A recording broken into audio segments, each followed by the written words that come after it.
Hello? What the hell was that? All right. We'll have to go back and rewatch whatever happened there. All right, we're live? We're live. Live in 3.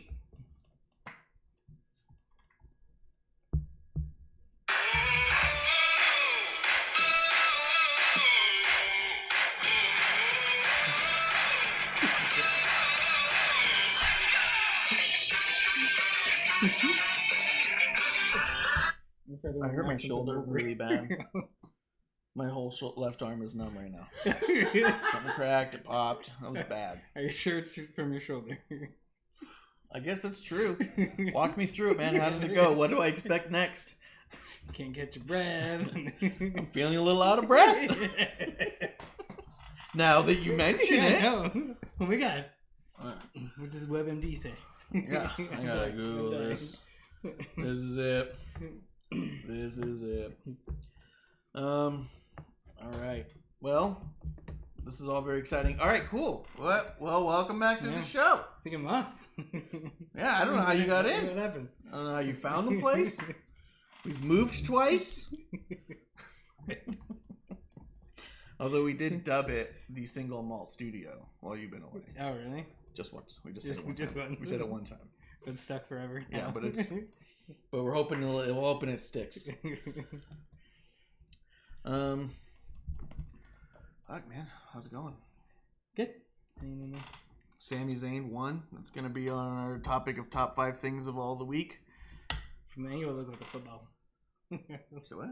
From an angle, it looked like he was holding a football. I know, it's the tiny little Intercontinental Championship for the loyal subjects. That's the only one I could find that we have. It's the only Intercontinental thing I do have, I think. No. Well, what else are we going to give him? The NWO title? That wouldn't make any sense. Sure. Well, no, that's a world one. Yeah, I don't think we have anything Intercontinental at all. Not really into the Intercontinental thing. The whole scene kind of blows. It's all gone Not down. anymore. Not anymore.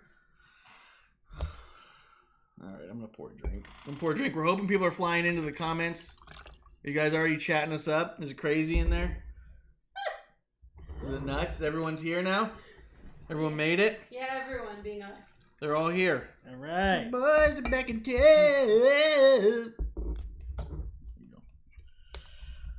Oh, man. This is how you start a show. Asleep. It's monumental. It's in the glass. It's true, and it's a monumental occasion. You showed up. See you guys next year. Yeah. That's fine. This was all well and good, but I'm going to need a few months. Man, I feel like our lighting is just so off today. Sorry. I don't know what the fuck to do about it. Sorry. Hey, welcome to the show where every show is like it's our first show. I don't know what you don't like about it. I don't know, maybe it's the fact, maybe this thing's reflecting and maybe it's fucking me up. I don't know. Let's see. Cheers? No? Not yet? Yeah, let's get started. You ready to go live? Cheers. Oh, sweet Jesus. You got the nectar. It's going to be a long The show. nectar of the gods. Yeah. I'm going to need a lot of this. You need a second one? Might as well bring it now. Do you have a second bottle? No. Oh. Yeah. I'm just saying, this week it was pretty terrible. There was some pretty bad shit, man. I was like so looking forward to so many things, like on the surface level, and then when the shows were starting to get started and we looked at the cards, I was all like, "Yeah, I don't care about any of this." Not happening. It was pretty tough. Let's see. Well, let's get started. Let's see. Well, we had the Wednesday Night Wars. You said you didn't watch any of it, right? No. So for the first week ever, I flipped war-free. between both. You did what? And I said I was war-free. War-free. Yeah, you've always been that way. Kind of a pacifist and kind of that whole, like, war, what is it good for kind of mentality. Yeah. Like, so I get that for sure. Yeah. See me protesting on the side of the corner whenever I can. Yeah. So they are no longer really hinting that Matt Hardy is coming. They've stated that he's Oh, is he? Yeah, they put up his name on there. They said Matt Hardy. They showed the clip from Being the Elite where Matt Hardy was on his compound and the Young Bucks show up. And he goes, "Oh, Bucks of Youth, I've been expecting you," and all that shit. Yeah. It sounds like, because he put out a tweet also today, I believe, where he said he was issuing a warning to Wardlow and MJF. Oh, yeah? To watch their asses, apparently. So he's coming in as a face, which makes the most sense, because there's no way he's not going to be cheered relentlessly wherever he goes. Yeah. He's just beloved. So I get that. That makes sense. But apart from that, I mean, I found myself lingering more on AEW than NXT this week. I can see that, because NXT, what I've heard, and obviously seen, they're putting it so much on the main cards that I had a feeling that their product was gonna, diminish because of it. And they do, because I think that they've got this like mentality of like every match has got to be takeover quality, and I think it actually makes the takeovers mean a little bit less, and I think it means the NXT shows mean a little less as well. Because if every show you're going to watch is going to be like an extreme blow-off, then I don't really care about the build anymore, right? Oh, every match is the blow-off. So, okay. Well, that's what pissed me off when... Every match 30 fucking minutes and stuff. Like, that's what pissed me off the last time I was on the show, was that the one match wasn't. With, what's her name? The Knee Sisters. What did they used to call them? Oh, the Super Kicks parties. Yeah. Something like Team that. Kick. Team Kick, there you go. Yeah. Got around to it. That was a Tegan and Dakota. Yeah. And it was just like a real quick, like, boom, it's over. And then I was like, what the hell? Yeah. I'm so used to close pins and kickouts at 3. Yeah, and then they had a cage match this Wednesday, which was pretty decent, but kind of short. I don't know. It's a little weird. Like, I find myself less and less invested in NXT because I don't think they're telling as much story to build the matches. They're expecting the entire everything to be told within the match. Which, like, I get it, and it's kind of cool, but to a degree, like, I have to care about the match before I'm going to sit through 25 minutes of it. Yeah. And then I feel like nobody in NXT has a finish anymore. Everybody's finisher is getting kicked out of left and right, so it doesn't seem to matter anymore. If you get the big move off, it's like, oh, yeah, I guess. Well, and that's one thing I've noticed in, Raw and SmackDown, is that few people I've noticed lately have gotten wins without their finisher. Yeah, we've been seeing a lot more roll-up wins ever since the 24/7 title came around. Which is good, I think. I think it's really important to do that kind of stuff. But in NXT, it's really not that way. All the matches are just so long, and there's such little promo work, and they're almost never in front of the audience. Keith Lee's out there doing... He's got like a match now against Cameron Grimes. I'm like, okay. Really? Yeah. I don't know. There's just not a lot of story happening in NXT that I'm invested in, that I'm like... that I really want to see what's going to happen. You know what I mean? At this point, it's all feeling repetitive, and all feels like the same. And everyone's putting it all out there every single time, so kind of like, almost like, I don't have to catch it. Yeah. I can miss it, it's fine. And when people come out, it's like, do I want to see 25 minutes of this and this person kick out of this thing 100 times? Like, no, I'll come back in 15, 20 minutes. I've been doing it a lot. I was channeling away, coming back for the end, because you can tell by the time this thing is completely done and off the show, the other one will be wrapping up. And so I just did that. I was just watching the last 2 minutes of every match on NXT, just being like, okay, what's going on? Get the gist. Get the gist of it. But AEW, they had a lot of messy stuff in there, but it was a lot more storytelling, a lot more story driven. Jake the Snake coming out, cutting a mean ass promo on Cody was really cool. I was kind of hoping that Hardy was going to show up, and it's one of the reasons why I was tricking out. I want to see how he comes in. The fact that he's already just saying I'm going to show up soon and I'm going to go after MJF makes me feel a little bit less likely he's going to be the Exalted One at Dark Order. I feel like he wouldn't be announcing himself that way if he was the Exalted One. But I don't know. Unless the Broken One is. There's 2 different versions. Yeah. Well, Matt Hardy tweeted just a little bit ago that he was watching the NWA that we just finished watching, and he said he thought Big Money Matt would fit perfectly in NWA, which was one of his characters he had in TNA, where he was like $1 million man type. Nice. I like it. Yeah. Also, maybe it was good because there was no Young Bucks or Kenny Omega on this show. There you go. That's. You know I what I should mean? have tuned in. This would have been my episode. This would have been the one because I'm telling you, it was a lot more Jericho, a lot more Cody, a lot more Darby and Moxley, which was pretty good stuff. So they made it more interesting. Nice. Yeah, there wasn't as much stuff in there where it's like, what the fuck are they doing this for? They finally took a step to the side and had a successful show. No, they were sent home sick or whatever because of coronavirus. Oh, really? Yeah. They didn't come in because of that specifically. They weren't sent. And then now Wait, Omega's for hurt. real? Yeah. Oh, really? Omega hurt his wrist in the match I at thought that was a Revolution. joke. No. No, they even said it on the show. Really? Yeah. Oh, I missed that. Everyone's just trying to be safe and all this shit. I'm like, okay. Oh, Kenny gosh. hurt his wrist. Here's the thing I don't get. They're like, oh, Kenny's not medically cleared because he hurt his wrist at Revolution. You literally had guys wrestling at Revolution and on this show with open wounds. Yeah. Like, fucking the big cuts they gave themselves were barely stitched together. And then in part of it, they like cut them out so they'd have a wound. And you're like, what does it take to get a medical clearance? Yeah. And why can Kenny just not get it? Because he's been out twice now because of medical not being cleared. But then there's these people literally, fucking Jericho busted his face open real bad on AEW's Weekly, and then that Saturday was on their pay-per-view defending the title, and it was like clearly an open wound. And as soon as he got hit, it was like bleeding again. Just started gushing. Yeah, and you're just like, well, fuck, man, like, what's it gonna take? I don't think anybody there knows how to fucking cut right.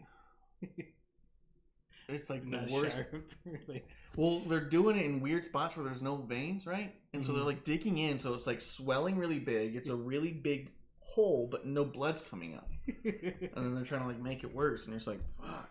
It's not like you said dicking in. Yeah, they're digging it. You're missing the money shot. If you didn't watch it, we won't go over it all. But I will say, AEW, their weekly show, this was probably the best weekly show I've seen them put on so far. So I'll give that one of my top fives. Is that they brought in some really good stuff and made me keep tuning back. Nice. And for constantly starting it and turning it off within minutes and saying, that's it, I'm not watching this anymore. Not watching for well over 2 months because I hadn't seen anything from anything they were putting out that I was even the slightest bit interested in. Then good on them. They put on one that kept bringing me away from NXT.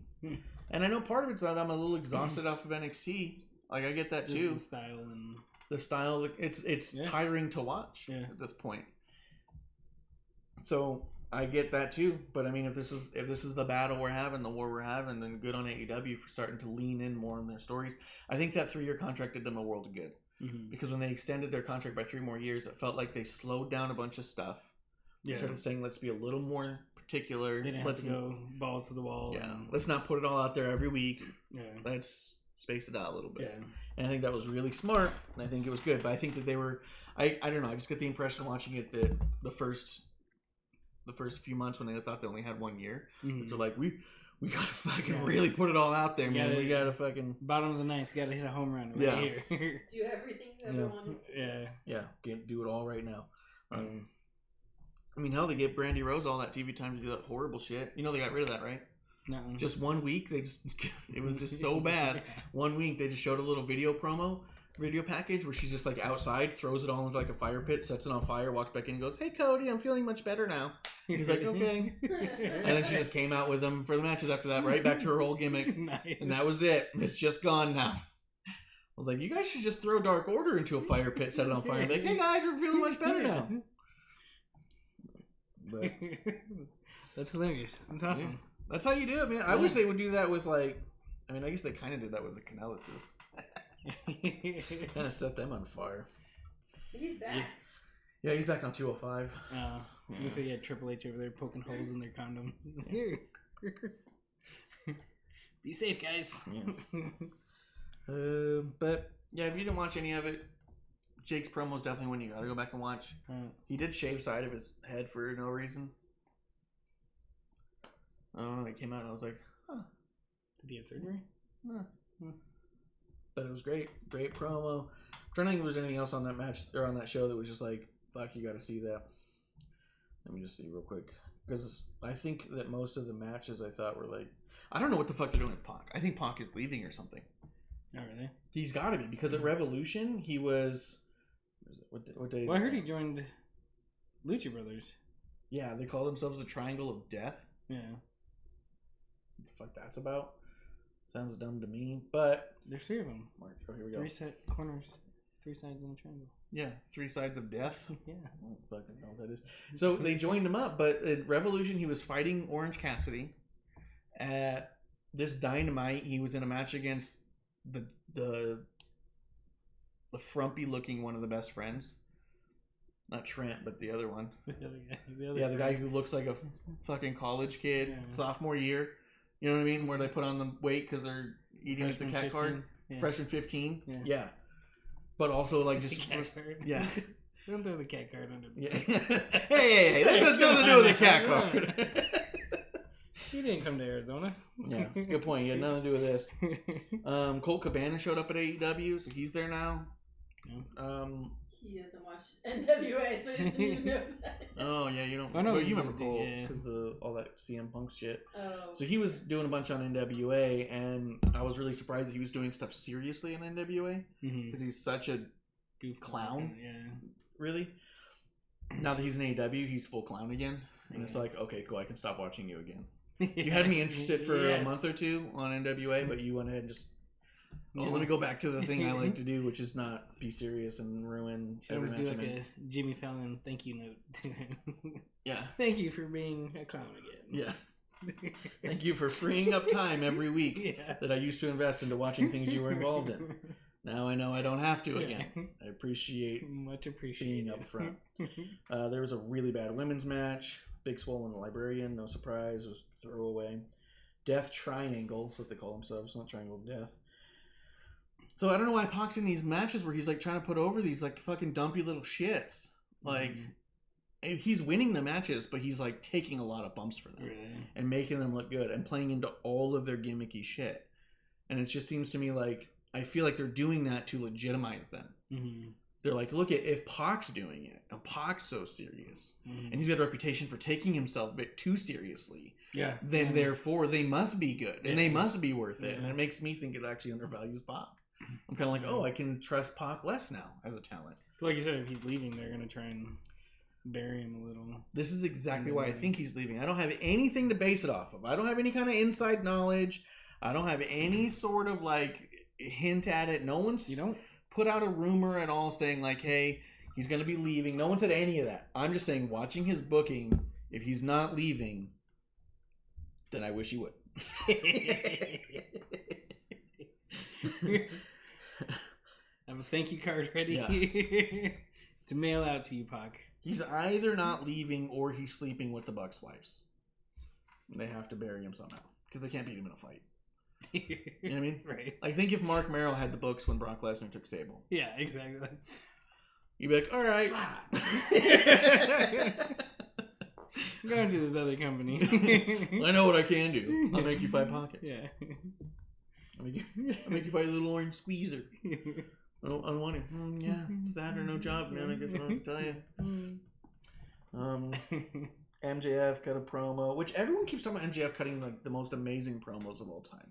Watching them all, they're the best promos on the show, and they're better than everyone that he's been around on the indies. But when I like look at and think of great, amazing promos, he doesn't come up. He doesn't come up in my mind. And even watching this one, there's a lot of corny shit. He says a lot of cheap heat shit, like easy stuff. Like if you were trying to piss off somebody at a drive-thru, that's the kind of stuff he's gonna say. Nice. You know what I mean? Like it's not personal. You're just trying to think it like it's personal. What food chain? Trying to get. Well, I mean, if we're not careful, Yeah.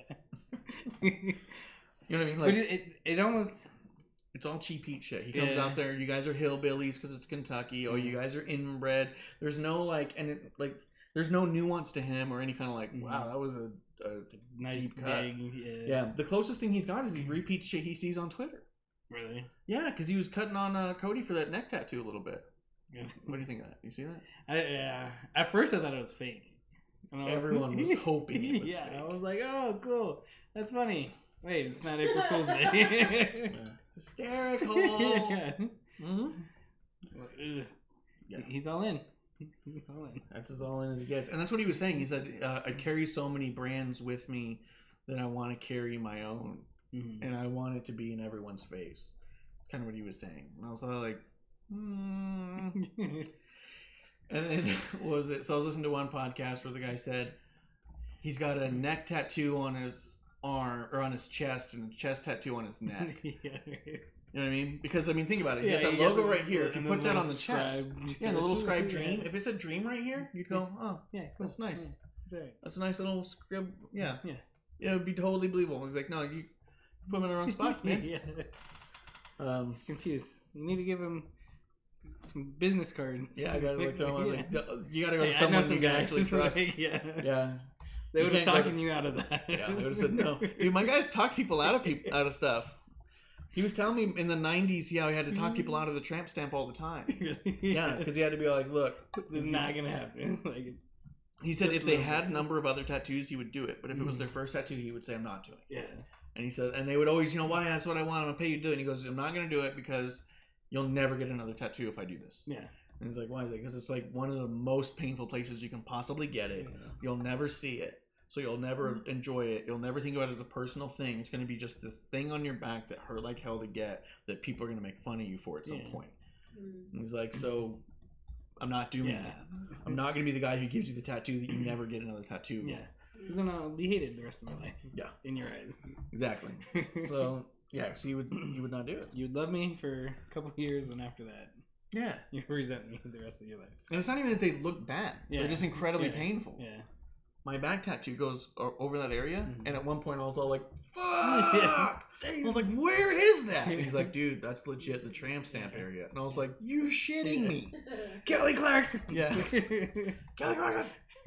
Like, why did everyone do this? Because I don't know. This is what I'm telling them not to do. Yeah. I talked to everyone out of this. That's not look good on me. But when you were talking about MGF's promos, it reminded me of like the high school girl thing, the pretty high school girl thing that they used to say they would hang out with ugly girls to make them look better. Yeah. He's definitely he's the best of the worst.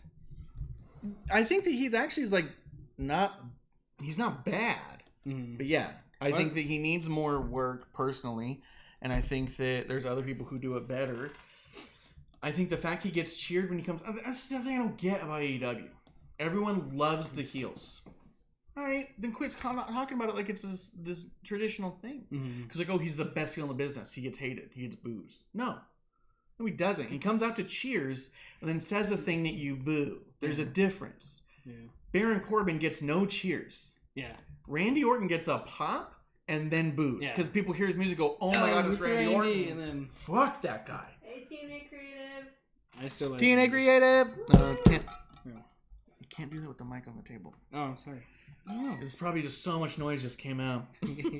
Actually, with this, that's why I put that there. I had a feeling we were probably fucking around. 5 minutes ago, I was almost like, oh, frick, I forgot to put it on my mic. It says, I can't believe Nyla Rose won the Elimination Chamber.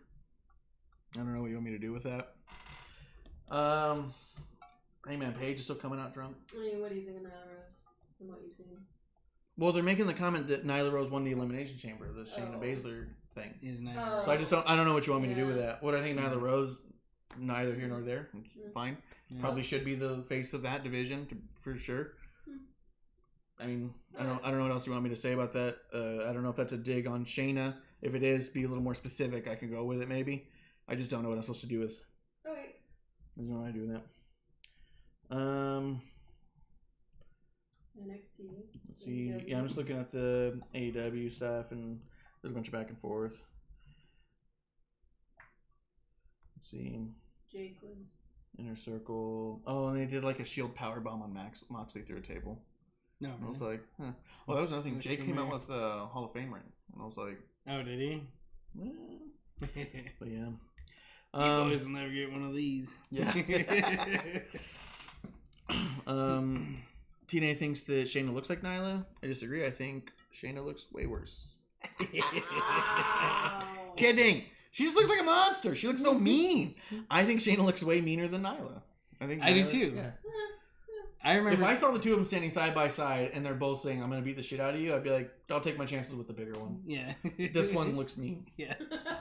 This one's going to bite my neck. This one's going to bite my neck and looks real fucking mean.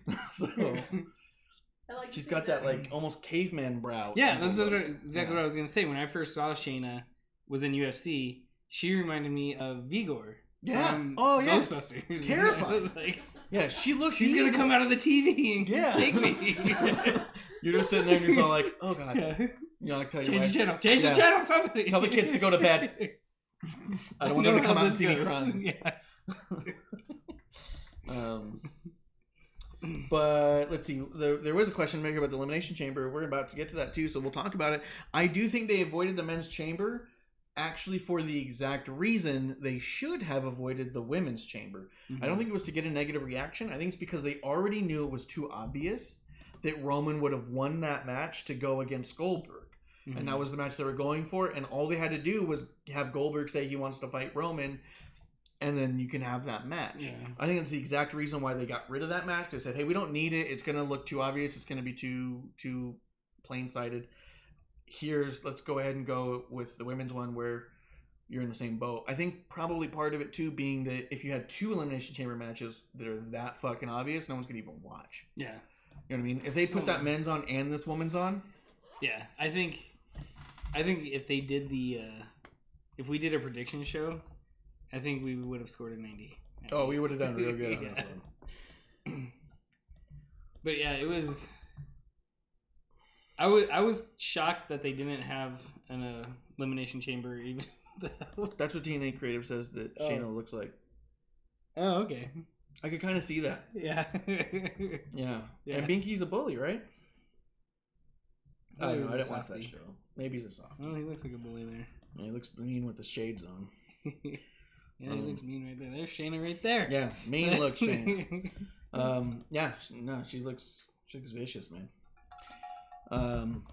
And she looks believable. Like when she wraps people up and chokes them out, screaming. Yeah. When she would do that shit where she's like twisting their arm and pulling back, and everyone's like pulling the old broken arm gimmick. I was all like, you believe it. When she first came out, I was like, this bitch is breaking everyone's arm. Stop her. Like, yeah. And then I realized that they would. These refs don't know what they're doing. They're not putting up the X. Yeah. Clearly, she has a broken arm. Arm is as broken as it gets. Look at it moving there. Yeah. Ever so gently. Look how broken it is.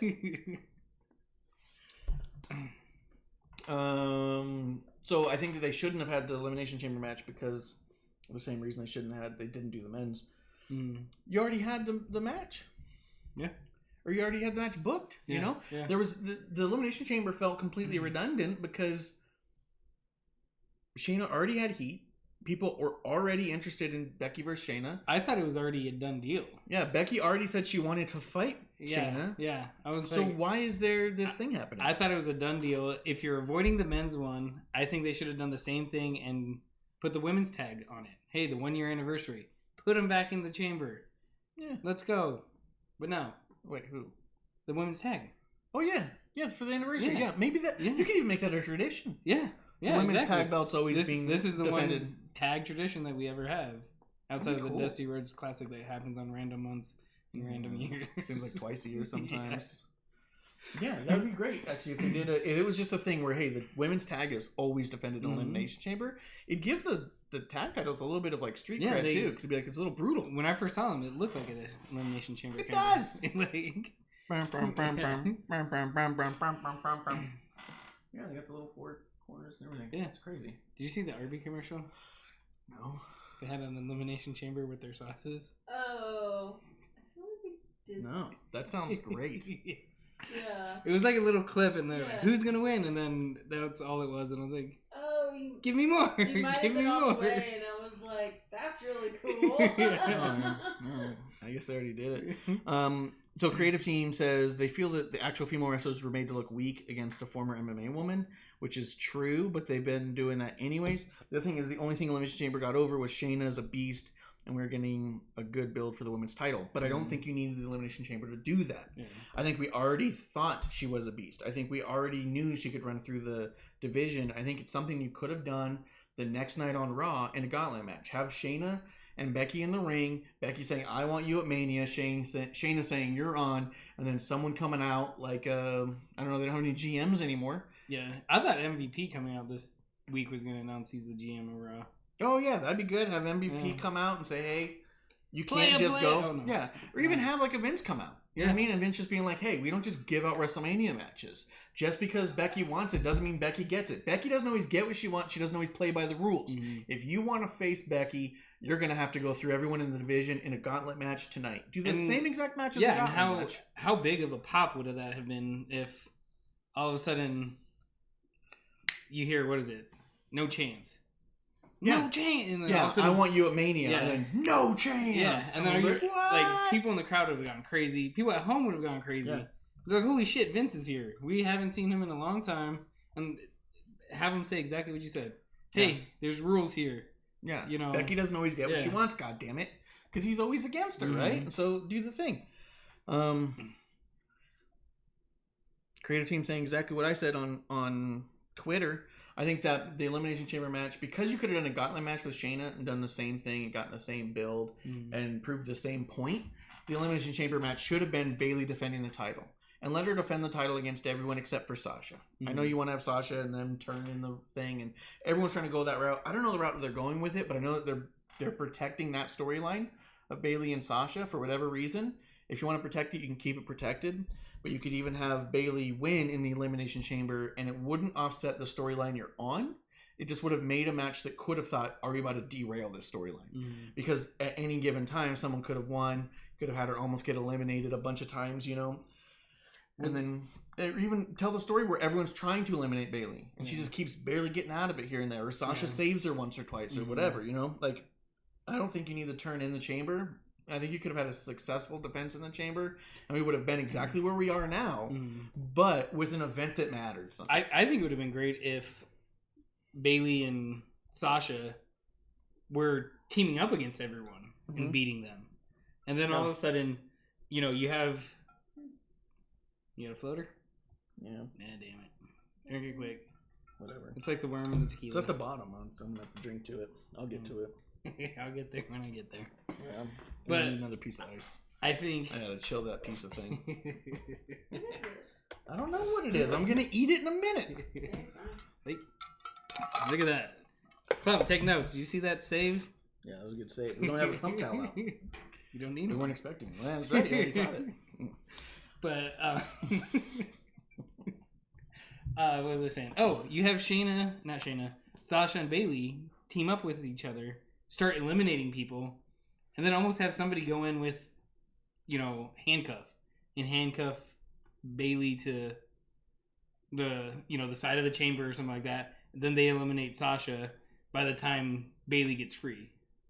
There's something to that effect. Yeah, or if you have the Riot Squad in there, maybe Sarah Logan's holding one down while the Riot Squad teams up for just a second before they turn on each other again. Friend of the show, Sarah Logan. Sarah Logan, friend of the show. We go way back. Yep. Her makeup. Yeah. Actually, I was going to tell you, I looked at Royal Rumble, she had the same thing. We were almost influenced. Almost influenced. It's not quite. We're just bad influencers. Yeah. That's probably why Gabe left. He probably just wants to drink less. Yeah, That's probably all it is. Fuck these guys. Do you think Goldberg? Goldberg should have defended in the chamber. I think it's a money issue, but I don't know why you would. Yeah, I think it would be... Goldberg's never been that type. I think if Goldberg won it in the chamber, it might have been a little different.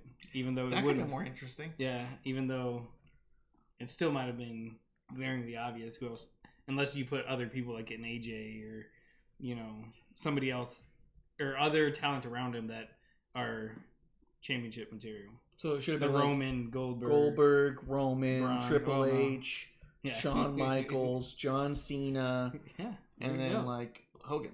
Yeah, and then be like, who's it gonna be? Yeah, everyone's all like Flair going for 17. Yeah, Flair. Yeah, put them all in there. The returner Sting, like Spooger. That's terrible. Sorry, couldn't get up the stairs. I know. I put a ramp. I'll tell you later. Okay, it's probably for the We're best. not good people here. We're great people Sorry about that. that don't have censors sometimes. You can't blame it on the booze. Yeah, he's on. You just started. You drink. When I drink, you drink, we drink. They have the ramp for it. Bath Bagwell and Judy Bagwell in the chamber. No, you put Judy Bagwell on top of the chamber. Yeah.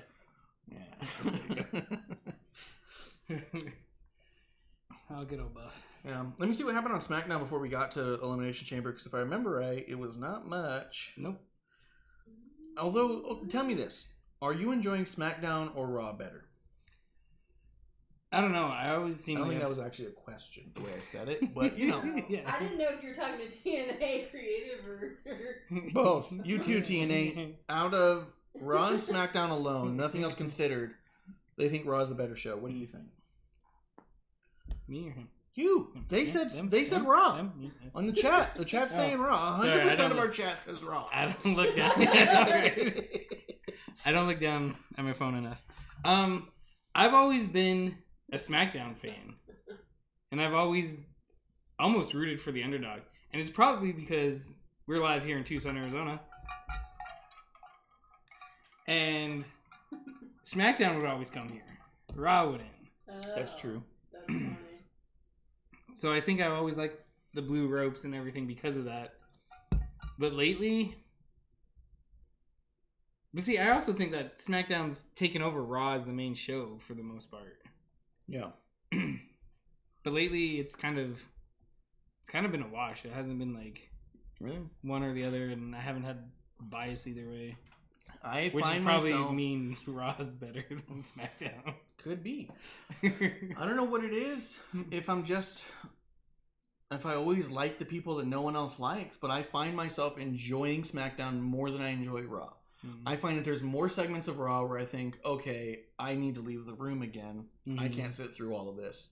Where I find myself smiling and laughing at SmackDown a lot more, or cheering, or booing Corbin. Like, I think Corbin and Roman are both great. Yeah. They're awesome, and I think they do an awesome job. Even when things can seem kind of boring, they're both doing a great job. Mm-hmm.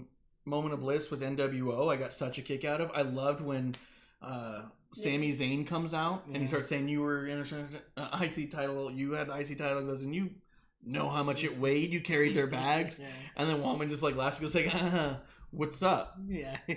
Oh my god, I was like, I love that. How he just laughed and just, what's up? Yeah. And then puts the mic down, and then he just like stands fucking like, I'll karate you, dude. And see, I also think, going to that point is, to me, and it could be, not anything, but SmackDown was never as scripted.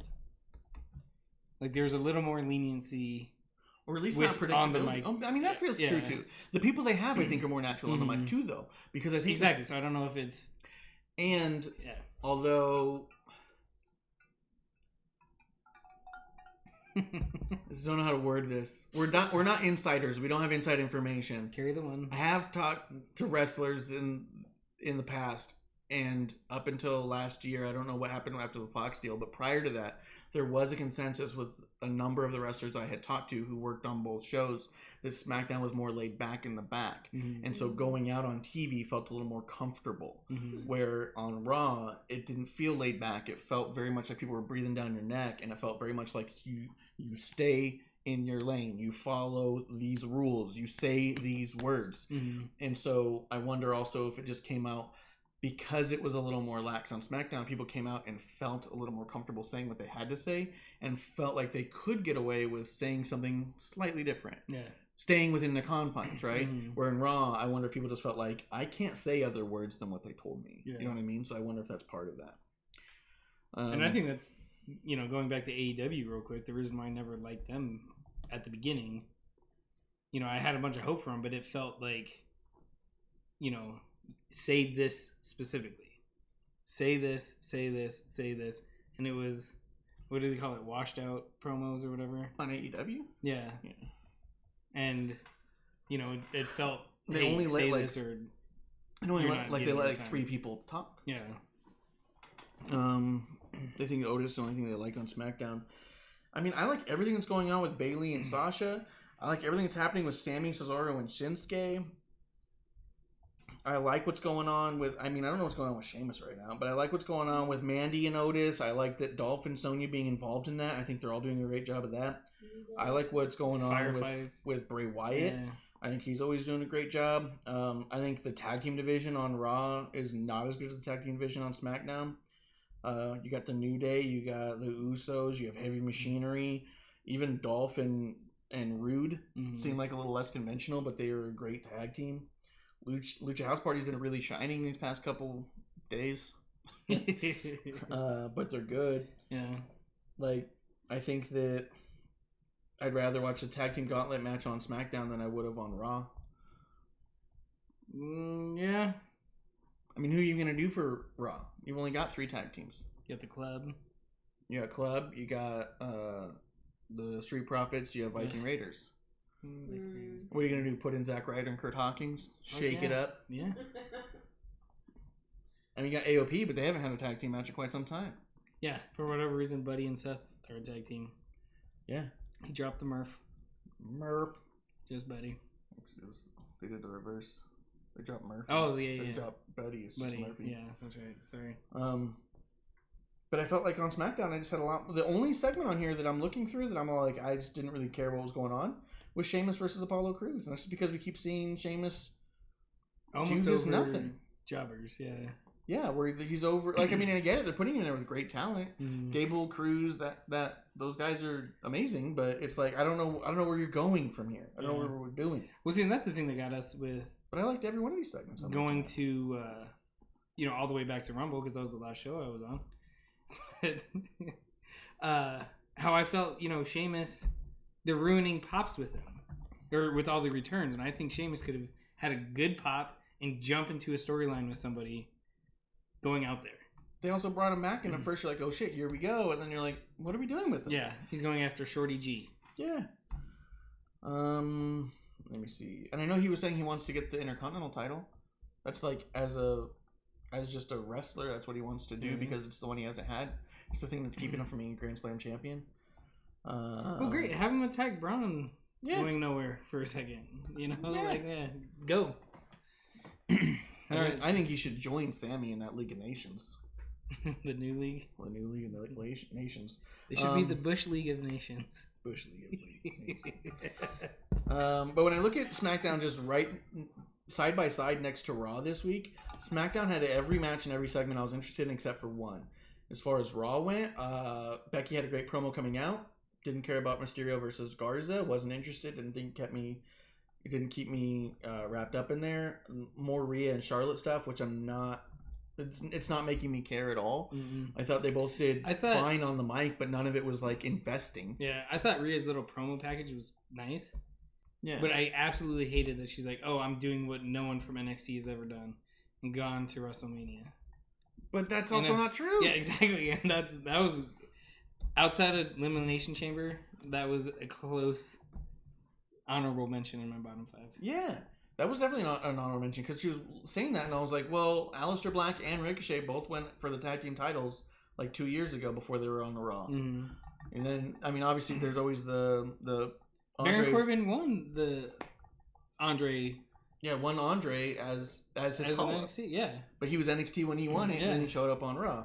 Like, everyone... I mean, that's the thing, though. Do you want to count the Battle Royal or not? Okay, that could be an argument. Just like Survivor Series bullshit. Yeah, but Ricochet and Aleister definitely were on NXT. Let's see. Bobby Lashley versus Zack Ryder. Did not care about. Drew McIntyre, Eric Rowan. Did not care about it. And what's up with the anticlimactic... Look at this big fake spider. Yeah. I don't think it was anticlimactic. I think it's exactly what you should have had. Yeah. I mean, apart from it looking robotic, what else is he going to have in that cage that would have made sense that wouldn't have been just absolutely silly? Hornswoggle. Just kidding. You know what I mean? Like having a giant spider? Okay, cool. That makes sense. Let's see where we go with this giant spider angle. And then he crushes it with a staircase. And now I'm all like, okay, so Drew McIntyre, completely unprovoked, kills a beloved pet. Yeah. And now he's my champion? Yeah. I'm supposed to go for him? I want him to win? No, now I want Brock to beat the shit out of him. Fuck that guy. It's because you're a spider lover. AJ has had his best promo since joining WWE. I think he's been at the top of his game. But you got Drew McIntyre versus Eric Rowan, which I didn't care about. Kabuki Warriors versus Natalya versus Liv Morgan, I was interested in, was good. See, I didn't care about that because I don't know why they put Liv Morgan and Natalya together. That's why I was interested. I wanted to see how they did as a team. Mm-hmm. But then they kind of spoiled it with the Riot Squad. It was dumb. As soon as that came out, I was like, Well, I've been wanting Natalya to have a good tag partner. Yeah. And so she's only tagged with Beth. Liv is in kind of limbo right now. Liv is in limbo. Natalya can't seem to get a tag partner. I thought, hey, shut up, maybe you're this not could be supposed good. to convince me on this. I'm just going to punch you in the dick. You just don't like Natalya. Just admit it. No, I like Natalya a lot. I hate the Kabuki Warriors. I said that from the beginning. I was interested to see how they do as a tag team. I thought Natalya and Liv were doing great. I thought that although I really want to see the Riot Squad explosion storyline take place, I thought that this didn't do it the service that it needed. That this could have been done in a better way, and I felt it actually took away from what could have otherwise been a good match and a good segment. So I thought that was almost kind of a letdown. Like, I was so excited to see the Riot Squad do this internal struggle thing, doing this. Everyone's different now, so we hate each other now. I really want to see that. And then the one time you guys actually pushed forward through that, where you could have done it in the chamber, you like saved it for a tag match on Raw. That I actually was interested in the tag match. Yeah. Like, well, fuck that. I only wanted to see Elimination Chamber to see that happen. You guys didn't do it. Now I only want to see this match to see how Natalya and Liv do as a team. And then you fucking take that away. Yeah. Well, and the thing I didn't like is the way they did it. Just for the simple fact is that they both showed up, they both walked down the aisle, then look at each other and fight each other. Mm-hmm. And I was like, well, wait, like Why one of them, so long? one of them should have came out, started talking to Liv, have Ruby come out, start talking to Liv. Sarah Logan comes running back, almost like she's got Liv's back, starts attacking her, and then Liv attacks both of them. And then do that whole thing. But it was weird how they just stood there for a couple minutes. Yeah, and then they looked at each other. And then they said, "Oh, we should fight." Bitch. Did you what? And then they charged each other. And then AJ had a really weird promo where he talks about Michelle McCool, calls Undertaker by his real name. Sounds like he's trying to have a fight with Michelle McCool. I didn't understand that shit at all. Well, But see, You had Riddick Moss versus Cedric Alexander, which I didn't care about. see, I like the AJ promo. do you know what happened on the social media side of it? No, because I'm not really good on social media. No. Did What Michelle happened on social McCool come media? out to? Well, it's the Undertaker. Every time I pull out my phone, you yell at me. So I haven't been on social media now in a while. Yeah, he always has welts on his I'm knuckles. covered in Forget it. bruises. Forget. Covered in bruises. Mhm. Oh wait, you want the Michelle McCool with the women's thing?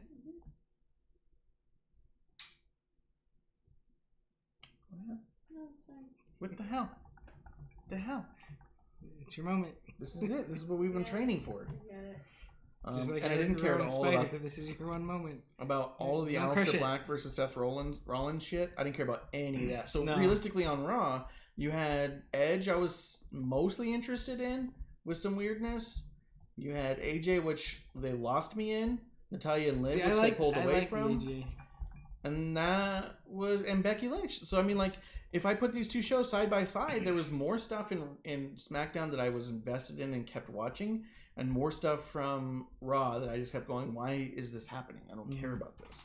Well, see, I was a little bit interested in the Aleister Black Seth Rollins thing, because I would have almost liked Aleister just to turn and be like, when they Buddy Murphy throws the shirt at him, and he's like, cool, and puts it on and walks off.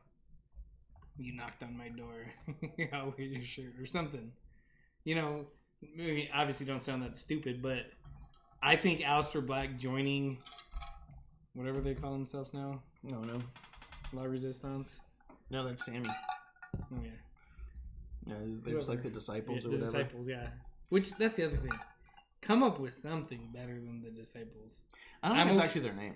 Oh. It's only Buddy Murphy's name. Well, no, they call AOP the Disciples. I don't think they do. Oh. Because Buddy I thought Murphy's they were- actually got it on his pants. I thought they were talking, making Seth the Messiah, them the Disciples, but there wasn't ever a true group name. Yeah, I mean, it's kind of where they're at with it. Which, I mean, if he's the Messiah, how are you going to come up with a better name? I don't know. Yeah, you're an idiot. It's You true, can't just but- say this is shitty and have nothing else.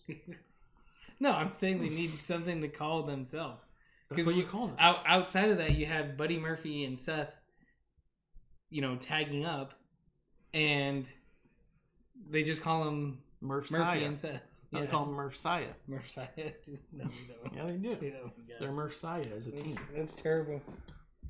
But we can go through it actually a little bit more bit by bit. I was just saying, I was just trying to line it up, but you kept running your goddamn mouth. That side by side, there was all these segments in Raw that I kept going, I don't care. This isn't getting me. Watching felt like a chore, and then all this stuff on SmackDown where I said, this was funny, this was clever, this was good. Okay, that makes sense. Side by side right now, I have to go SmackDown because I felt like watching Raw didn't get me anywhere. And I felt like watching SmackDown had me invested in stuff. Yeah, I mean, there's a lot of stuff from Raw I liked. Randy Orton, Edge. I did like the AJ promo. Partly just because he called him Mark Calloway, which that's the only reason, not the only reason, but the initial reason why I became a fan of him was because he was in WCW. Yeah. He was Mean Mark Calloway, and I was like, hey, yeah, you and me get the same name. I like it. But no one else has ever done that in a promo. And Undertaker's been such a protected character for so long. Yeah. It didn't I mean, land. It did seem like he kind of immediately like shat on him. Yeah. But then that's, I guess, the club's thing, because I never knew AJ's first name was Alan. Makes sense. Yeah. But I've always heard from all the different podcasts and shit that you listen to that you never call someone old or weak. Because if they beat you, you're that idiot who got beat up by an old weak man. And if the person's potentially going over you and you want it to be believable, then yeah, you definitely don't say it. Yeah. But did Baron do that to Kurt, even though Baron won? I don't know if he called him old. He might have called him a has-been. But he also lost to Corbin and looked like an idiot at one point. Yeah. Kurt Angle beat him a couple times. Yeah, that's what I mean. So, and he looked like an idiot, but he was also trying to get that heat. I don't know if... I mean, and they kept... That's what I'm going for, the idiot heat. They were shitting all over Corbin too a bunch, where it's like, oh, you ruined Raw. Oh, you brought down our ratings. All that shit. You know what I mean? They were like really strapping him with like a lot of rocks. You know? Like... Good luck swimming from this one. Yeah. Yeah, no, I agree. I just don't know. But what's funny is that when everyone was saying that, I was like, Baron's great. This is awesome. Mm-hmm. I liked where he was going. I still like Baron. I've always liked Baron, but yeah. Anyways, so back to Shit Chamber. So on Elimination Chamber, which is my bottom 5, all 5, just Elimination Chamber. Yeah, it's kind of hard to... How do you spell words? Chamber. Sort of. All right, so people are saying that the match of the night was potentially Gulak and Daniel Bryan. Which, I can probably see that, but it's sad because the match made no fucking sense. Well, how we got there made kind of no sense, but it was the after stuff that kind of made it. So Daniel Bryan cut this really cool promo backstage after the fact that was on like their WWE.com stuff, and he like really put over Drew Gulak. Talked about the first time he saw him in Cruiserweight and how he noticed him and how he fights with blood and grit, and that's what he brought out of Daniel Bryan and stuff. Like, it was a really good match. Apparently, Daniel Bryan's balls came out of his shorts at one point. I haven't found the snapshot, but if you guys can find it. No, I'm good. Because I don't believe it. But people are saying it's there, and other people are saying, yeah, I didn't believe it till I saw it. I'm in that boat of Daniel Bryan's ball sack came out at Elimination Chamber, and I need to know more about it. But see, we also didn't watch live, so... So do you think it was removed? Yeah. I don't think it was. You moved the resack. So. I mean, that's possible. Let's see. Daniel Bryan. Ball sack. Balls. Coin purse. Chamber. I'm gonna let you. Yeah, you can go. I'm not researching that. Showing results for. Oh! You found it? All you had to look up was balls chamber, my friend. There's gotta be an uncensored version in here, though. Oh my God. It is Google. Like, look at how the little blur goes down and out. See what I mean? Why are you looking at that? See? Okay. So when Drew Gulak's going out, he pulls up on his pants real high, and it looks like that's when Daniel Bryan's balls saw their moment of opportunity and took it. Come on. Oh, and then when he brings them down, it looks like there's another ball out. Come there's got to be an uncensored version of this. What is this thing? Yeah, I don't know. What is man. that thing? Bear Grylls rocking the cock and sock combo. That's different. What's that? That's definitely different. There's got to be an uncensored version. Hey, if you guys... let's see. He's got bigger balls than Lars, that's for sure. I think that's true, although... So, I put into the group chat we have with everyone here on the show, I took an action figure of Lars Sullivan and wrote choking hazard on it and sent it in there, and nobody laughed. And I thought you guys are all assholes for that. I'll never forget that. Yeah, they're the assholes. Yeah. Right. Definitely Let's not see. you. It's gotta be. I gotta look up the word uncensored, I think. Why do you want to see his coin purse so bad? I'm looking at the Reddit comments. They're pretty great. Oh, yeah? Those are 100% organic, naturally sourced nuts. Thank you very much.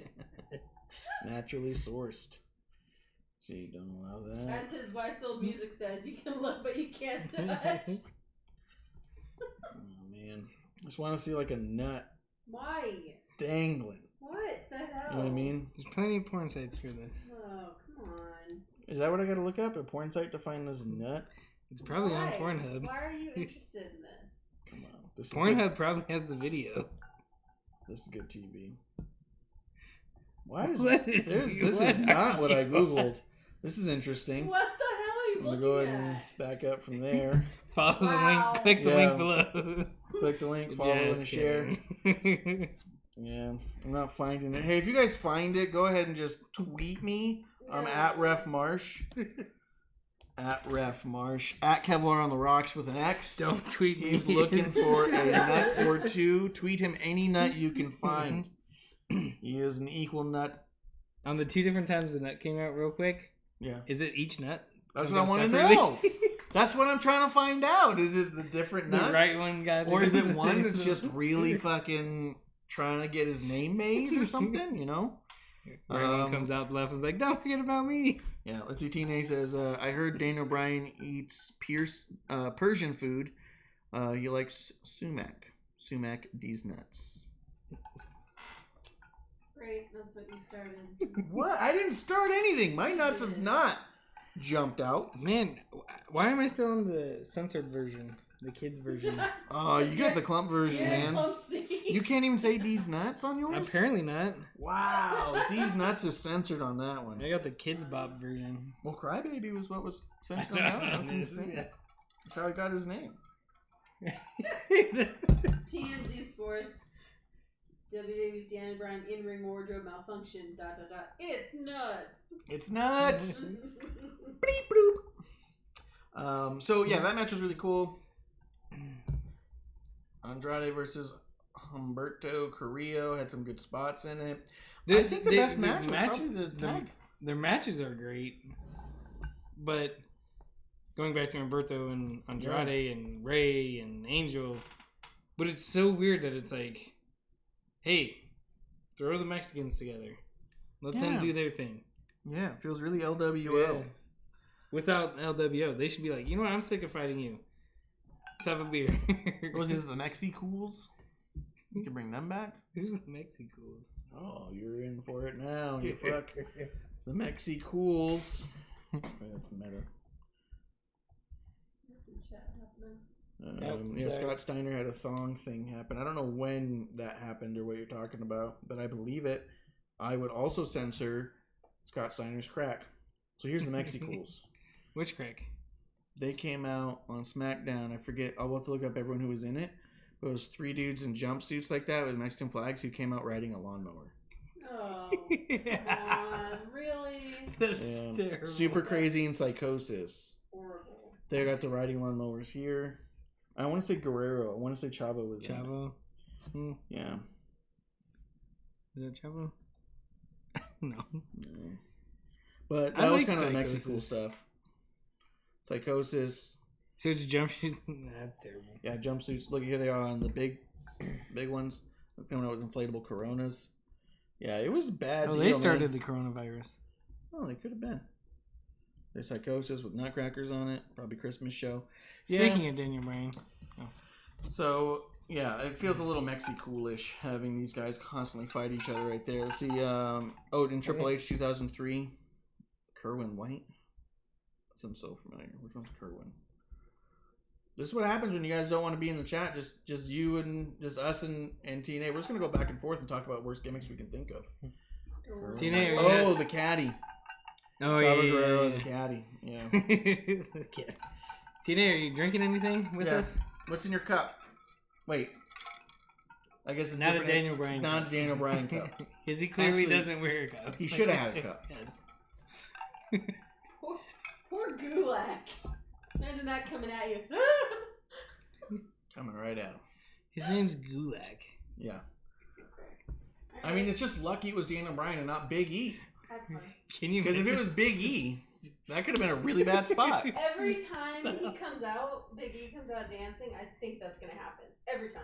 That's probably why he wears those little half You shorts. think or you hope? No, I'm like, dude, come on. You know how many kids are cheering for you?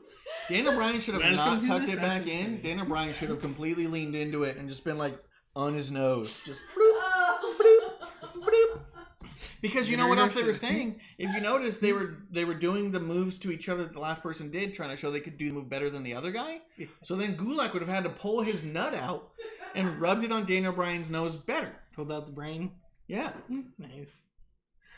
Only you would do these moves. No one else. It's compelling TV. It's You're not. talking to him, right? It's not. I do think that the SmackDown tags chamber match, I put on my top 5 for the week. I thought it was done really well when it didn't have to be, and I thought they got some really cool spots in. I think so too, and I just don't think. I think a lot of people didn't put it as match of the night because they didn't like the outcome. Yeah, and I agree. I don't care for the outcome, but the match was good, and how they got to the outcome was good.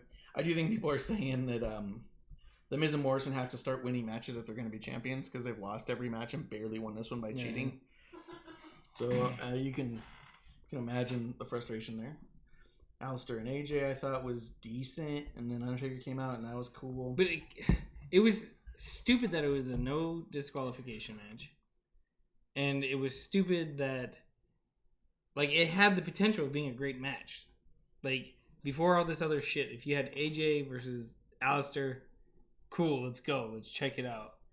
I don't think it was stupid. It was just obvious. Because remember, I told you when it started, I was like, "Oh, this is the match that Undertaker's going to come out in. That's why it's no DQ." Yeah. Well, that's what. Yeah, stupid and obvious are pretty close when it comes to WWE. No, because sometimes the obvious thing is fine. Like Becky winning the Rumble once she got into it. It was a little obvious, but it wasn't stupid. It was done well.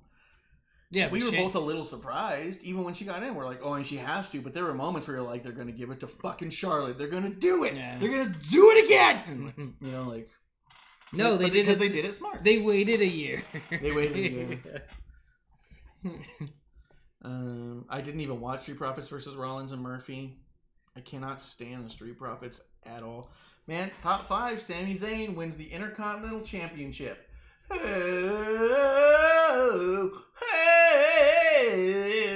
No. Dude, it was exciting. Good shit. And then Kevin Owens put out a tweet saying something along the lines of, congrats to, or you may not agree with, you may find him annoying and not agree with how he won it, but he definitely deserves it. And he's like, and doing it with like rookie Wayne Gretzky style hair, no less, because his hair was all fucking grown out and crazy. But I thought that was actually a fun match. It was done well. And at the same time, when you really break it down, Braun Strowman to losing to 3 people who are considered to be absolutely the best and underutilized, it still plays well into his monster thing. Because no one should be able to beat Shinsuke, Cesaro, and Sammy 3-on-1. You know what I mean? Shayna could.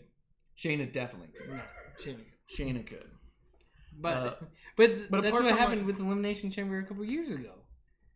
Where everyone did their finisher on Braun and he kicked out of each and every one of them. But he didn't out of this one. Yeah. He lost. No, I like it. Yeah. I like it. I just hate the whole he's invincible, he's amazing, you know, basically what they're doing to Shayna right now. They've definitely humanized him this year. Yeah.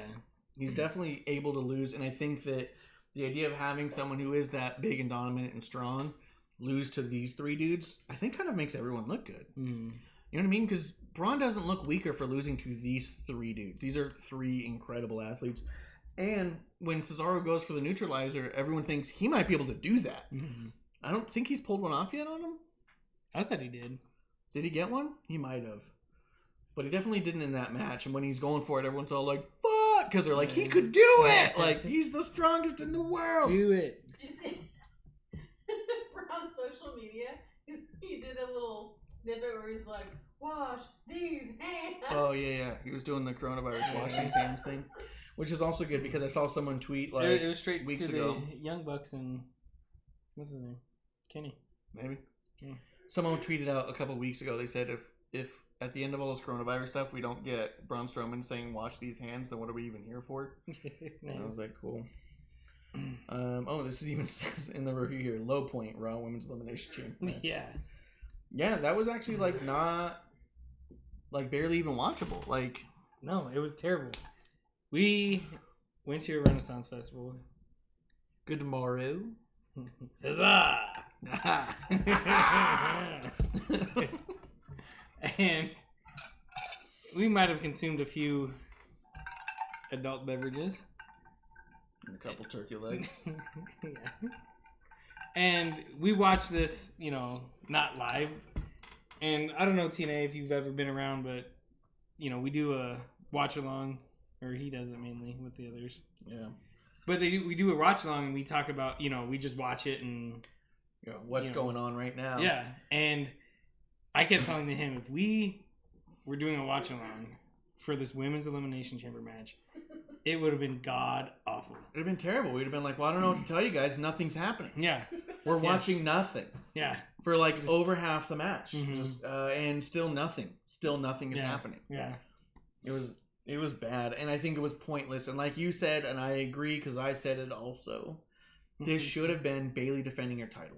And let's see. Let's think of 5 SmackDown talents she could have been in there with. She could have been there with Naomi, Carmella. She could have been in there with Mandy and Sonya. Mm-hmm. There's one more out there. Lacey. Lacey. Pop Lacey in there. Totally fine. And then Sasha stays out of it, right? Because they're probably building something more personal for Sasha and Bayley. Maybe you put Sasha in there, maybe you don't. Maybe Sasha takes Sonya's spot. And people go, oh shit. But right now with where their characters are, I see them putting in Sasha and Sasha saying, no, I don't want to be in there. I'm not trying to take Bayley's title. Because I think there is going to be a turn. But I think that storyline-wise, she wouldn't do it, right? Because storyline-wise right now, she's their best friends. I dedicated my album to you, all that shit. I don't think you could have put Sasha in there. To me, and I think maybe, I don't know, to me it's kind of clear, but I think the turn comes when Sasha wins Money in the Bank. I think it's possible. I think the other... I don't want to say unclear because it's far away. But... Yeah, but the thing that's also floating out there like this piece of chicken in my drink is... Is it chicken? I have no idea. I don't know. It could be a bug, and I'm going to drink it. Is it coronavirus? Probably a huge piece of coronavirus in there. That Sasha's album's potentially going to be a diss track to Bayley. That I've dedicated this album to you, and then she hears it, and it's all like, "You ain't shit." You know what I mean? You ain't shit without me. Yeah. Which also would be really clever because that whole Bayley thing where she slapped Sasha and said, "You ain't shit." Yeah. Remember? That would be funny. So, I think it'd be cool if that happened because she's like, "Oh, I dedicate this album to you," but she keeps looking at the title, and every now and then she holds the title and goes, "Oh." And so it would be clever to finally put out this album, and it's all like, "Oh, yeah," it says "I'm the real champ" or something, and then like there's a track in there that says like, "You ain't shit without me." And I wasn't talking about you. Yeah, I wasn't talking about You're welcome for the title. You know what I mean? Like a bunch of these like fucking sly shits. And if that's the case, then you have Bayley going, "What the fuck are you doing, dude?" And you know what I mean? And then you can have a whole thing happen. Mm-hmm. But so I think you could have had Bayley in here defending the title against those 5 women, and you very reasonably could have expected any one of those women to actually take it this time. Mm-hmm. But let Bayley win it, and then you continue on with the story that you had. But you put them all in these positions where it's all like, it seems tough. You know what I mean? But in this case, we ended up with a match that did not push any storyline that wasn't already there. Did not make look anybody any better or worse than they already looked going into the match. Except Asuka looked a bit worse for not using her mist, which was stupid. Oh yeah, that's one of the things we said. Yeah, that Asuka should have come out of the pod, immediately misted Shayna, and Shayna should have just lost her shit, pushing her away. I think even blindly she could grab her and have a real sloppy choke on her that's not really working, and then have her like lock down and bite on Asuka, because there's that whole bite me promo. There was a whole thing where she bit Becky. It would have all made sense if she actually made Asuka submit to a bite. That would have been crazy. But absolutely nuts. And then Sarah Logan would have been like, I should have done that. Yeah, son of a... Yeah.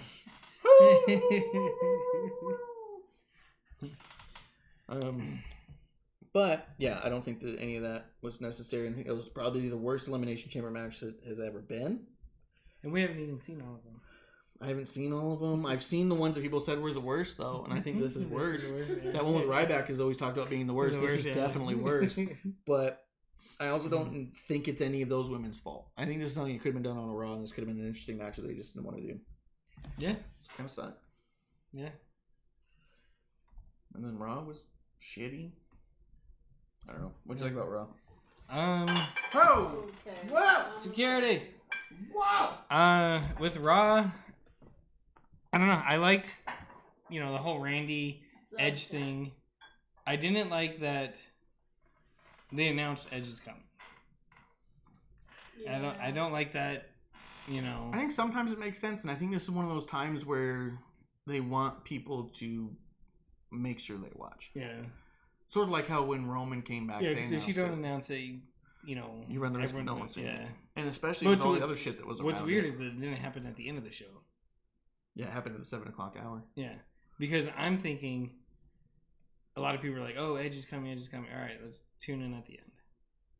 And then they missed it. Then they missed it. And then they saw that great match at the end. Yeah. Although Seth went over Montez Ford, which I think is about time, because I don't know why Montez Ford keeps getting the win over Seth.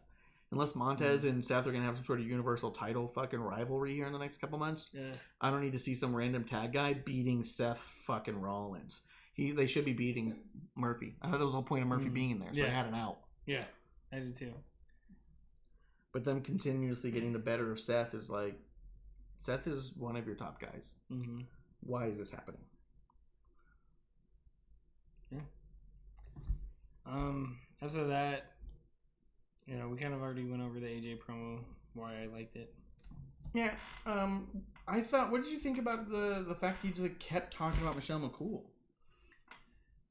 I think they wanted to make it personal and stuff like that. I think that they wanted, no one has gone for the low blow with Undertaker. Do you think this is going to lead into American Badass and not The Undertaker? I can see it. It'd be cool. Because this promo was definitely not like an Undertaker promo. Yeah. Because not the Fiend, the dead man, blah, blah, blah. Yeah. Or not the Fiend. What did they call him? Phenom. The Phenom. Yeah, this definitely wasn't dead man talk. This was old man. This was Mark Calloway. This is your wife is Michelle McCool. And even if they did that as... and there's been rumors about American Badass, but even if they did that as their stipulation at Mania, say, hey, it's a street fight. Yeah. A biker brawl. Then all of a sudden you see Kid Rock go out there with the microphone and you're like, what the fuck? Limping out there. Hey! My name is Old... No, it'd be a different song. Old Rock. Different song. Is it? He's singing American Badass. No. Or Taker's song was American Badass. Yeah, but how are you going to know if it's Kid Rock or not? If he doesn't open with that. Yes, it's Kid Rock. I don't know. I think you should go by Old Rock now, if you ask me. Yeah. Zing! We definitely lost TNA. Yeah, he's definitely gone now. He got what he wanted. I think that you could go with American Badass on it. I do think it's a little weird they're going with the one-on-one. I really thought all this Aleister Black tying into Undertaker stuff was going to lead into at least Undertaker on Black against the OC 3-on-2, or having Ricochet brought in to even the odds, which would have also made sense because of all the history AJ and Ricochet have. Yeah.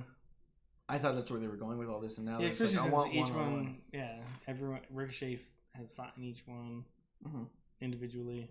And so is Black, and now Undertaker's got his beef. So I'm still pissed that they never reunited Aleister Black and Ricochet as a tag team. Well, ever since WrestleMania. That was just kind of well, yeah, because they separated them during the Superstar shakeup, and then the Superstar shakeup changed because Zelina Vega was on Raw or whatever. I forget exactly the dynamics, but I think it comes back and yeah, that's a good point. Because there's the rumors that you don't separate couples. Yeah. But otherwise, I felt like the promo was really weird to me. It just felt weird the whole time. And I felt like that's why the crowd started booing.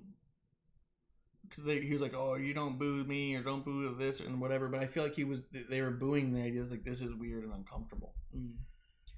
And I was gonna say, actually, going back to my bottom 5, my number 1 on my bottom 5 was during the Bobby Lashley Zack Ryder match, and I don't know if they put it in because I didn't watch the live. Oh yeah, match, but the crowd was chanting, "We want Lana." Yeah. Were they? Yeah. She saw it live. I had to step outside to help a friend grab all the old equipment we used to use. He came out to pick it up. Oh, cool. Yeah, I was really confused. Yeah. And I was like, oh, it's all these horny guys. Yeah. Come on. Well, it's literally a chant for eye candy. But we want boobs is what they could have said. But I'm not gonna chant that, and I'm a horny guy. That's a good point. That's a good point. You have boob standards. Yeah. Standards, period. Yeah. You got someone. Those people chanting probably don't. I don't know. No, he would chant for Alexa Bliss. Yeah, I'd be like, ah! We want biscuit buns. It'll be one of those creepers in that picture that they're like, you can't touch any of the stars now. Yeah. You hear about that? No. Yeah, they've gotten rid of people touching the stars. They said you can't touch them anymore. Really? But Yeah. they posted these photos. Well, fans were like, well, this should have happened a long time ago. And they started posting all these fan photos where all these guys are trying to do these prom pictures with the women. They put their arms around them and stuff. And so many of the women talent are kind of like, oh. Yeah. There's Becky and her fist is clenched. White knuckles. Really? Yeah. It's fucking It's just great. like... Yeah. And I was like, man, I would... But then... Wait, so... I mean, if see, when you were saying touching talent, I was figuring at the live events. On the Raw and SmackDown, like, hey, good job. That's how I was like, sorry. Don't touch the talent. And I was like, we're not at a strip club. Yeah. But at the meet and greets, yeah, I can understand, hey, let me get behind you and hug you. Mm-hmm. They're saying it's because of the coronavirus and shit. But, I mean, either way, if Randy Orton tells me he's not going to hold up a prop replica title, yeah, because we don't have to do that, man, then I don't see why the women aren't saying, yeah, you can't hug me and put your crotch on my butt. Yeah. You can't get a cheap feel. Yeah. You're not going to get a standing lap dance, pal. Like, I don't understand why they can't get away with that, but Randy Orton just be like, yeah, I'm not going to hold it. It wasn't all like Randy Orton's a dick. I thought, okay, he doesn't want to do that. But your thing wasn't a WWE event. It wasn't a WWE event, but it was a WWE meet and greet. Yeah. And so, the talent has the ability to say no. You know what I mean? When I got a picture taken on Becky, she told him to redo it. Yeah. Yeah. No, take it again. I wasn't ready. I want a better picture. Like, that's not even for her. You know what I mean? Like, shit, me too. Yeah. Yeah. I want a better picture too. Yeah. Matter of fact, turn around. Yeah. Let me hug you. Yeah, I want to hug you. You're right. This should be a better picture. Let's do it like proms. Yeah. But like at the hotel. With the backdrop. And that shit's weird. Like, I would expect Becky to say, nah, we don't gotta do that, man. Let's just do like a fucking cool, like we're champs, right? You and me, pal. Like, I don't understand why the talent doesn't feel like they can say that. Like, because Orton definitely did. He shot it down. My gimmick with I was showing up with ref shirts and having them hold up titles, and I'd point to them and hold up their hand like they just won. And it was funny. Mm-hmm. And it was cool. And people liked it. Some of the wrestlers were laughing. But Orton was just all like, nah, I get it, man, but we don't got to do that. Yeah. And I was all like, all right, he doesn't want to. Yeah, whatever. Exactly, fine. It doesn't mean I'm not going to have a cool picture with Orton. It's a good picture of me and him, you know? Bullshit, I want my money. Yeah. It's this or nothing, pal. Yeah. I pay your bills. Yeah. You owe me, Orton. You owe me. I've subscribed to the network for several years now. Yeah. You're welcome. But I just don't understand why the women just feel like they have to say okay to that. Yeah.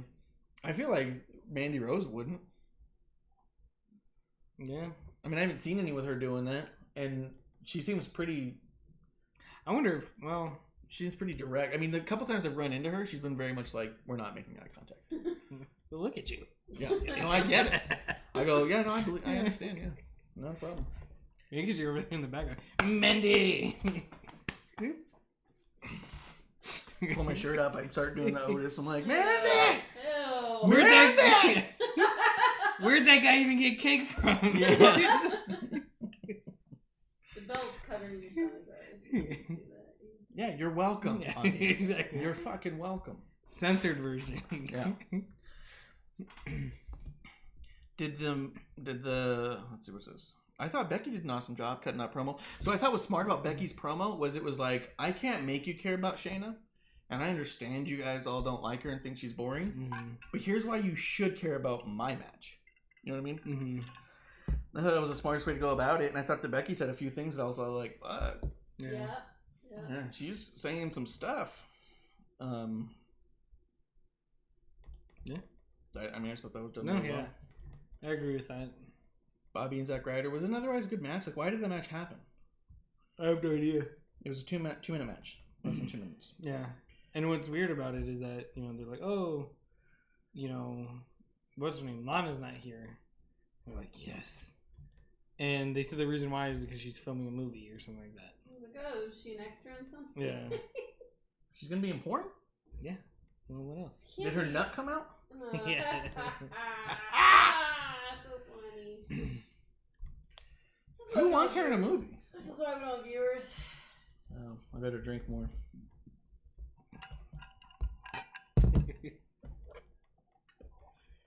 You need some ice, eh? I need ice and then booze. Yeah, it sounds like this. Like, Who doesn't need ice and booze? What was the fucking point of that? Lashley should be going up against top people. He should be sitting there. He should be right now telling McIntyre he's the little bitch. Well, that's the weird bit about it too is that they shat on, or they just completely just dropped Rusev. Yeah, Rusev's out gone. Yeah, I don't know if maybe there's an injury or something. Who knows? Which is also funny because Tell me when. All right there. Because when all that shit was going on with the wedding and stuff, people were going like Rusev deserves better, and Rusev was on like every radio show and podcast being like, "This is great. I'm part of the most talked about thing in WWE." Yeah. And you're like, I don't know, man. This doesn't look like it's going well. And then when Lana said she re-signed 5 years, Rusev did not. And the rumor was that Rusev did not sign another contract. That Lana did, though. So, I don't know. I mean, it could also be why they start pairing Lana with Lashley. If they expect Rusev to leave, this gives Lana something to do. We've re-signed Lana. We want to use her. What are we supposed to do? Can you imagine Rusev leaves and now they're like, fuck, we're stuck with her for 5 years. Where do we go? Now what? Rusev? Oh, he'd obviously go to AEW where everyone's a champion, everyone's top talent, and used perfectly in every way. Okay. I don't get how people still say that. Oh, they'd be better utilized there. Here's the other thing. As long as we're on the topic, everyone's talking about people being poorly booked. Since you guys brought it up. Yeah, since you brought it up at home. Brought it up. Like, no one. I keep hearing, and I'm hearing all these podcasts and all these things online. Everyone goes, this person's being poorly booked. This person wasn't booked right. This person wasn't booked right. This person wasn't booked right. Go to AEW. Well, for one, they always say go to AEW, but for two, who the fuck are you to say what was booked right? Yeah. How are they booked poorly if they were booked at all? Or just because they were a top talent in a territory once, because some of these guys are older guys who make it to WWE, and some even talk about like in the 90s, like, oh yeah, this guy finally makes it, like Barry Horowitz finally makes it to WWE and he was used so poorly. Well, maybe he couldn't go like he used to. Yeah. Maybe he didn't have the charisma for national TV. Well, maybe he was, little fish in a tiny pond.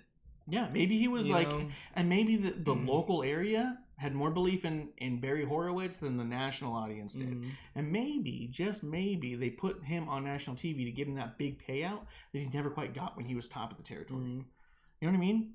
Like, I just find it so weird that everyone's so adamant and so sure of themselves that they can say that this person was poorly booked and Vince doesn't get it.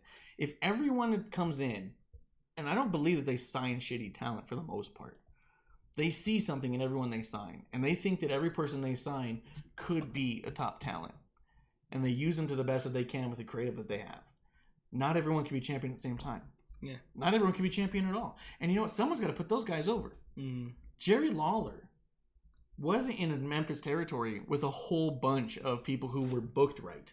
Yeah. You know what I mean? They were in there with these monthly monsters who were booked perfect to go in there and lose and disappear forever. Mm-hmm. You know what I mean? Yeah. Like, just because you were this big here doesn't mean you have to be this big here. Mm-hmm. I just don't understand it where everyone comes from on that.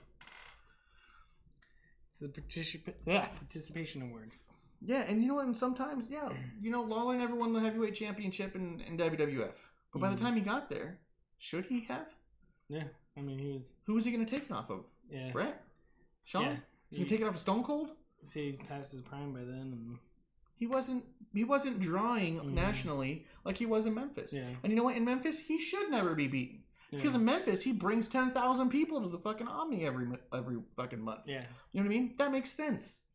But to say that, like, he gets there and, oh, well, he should have gone straight to the top and been a champion, obviously, because of all the work he did in Memphis.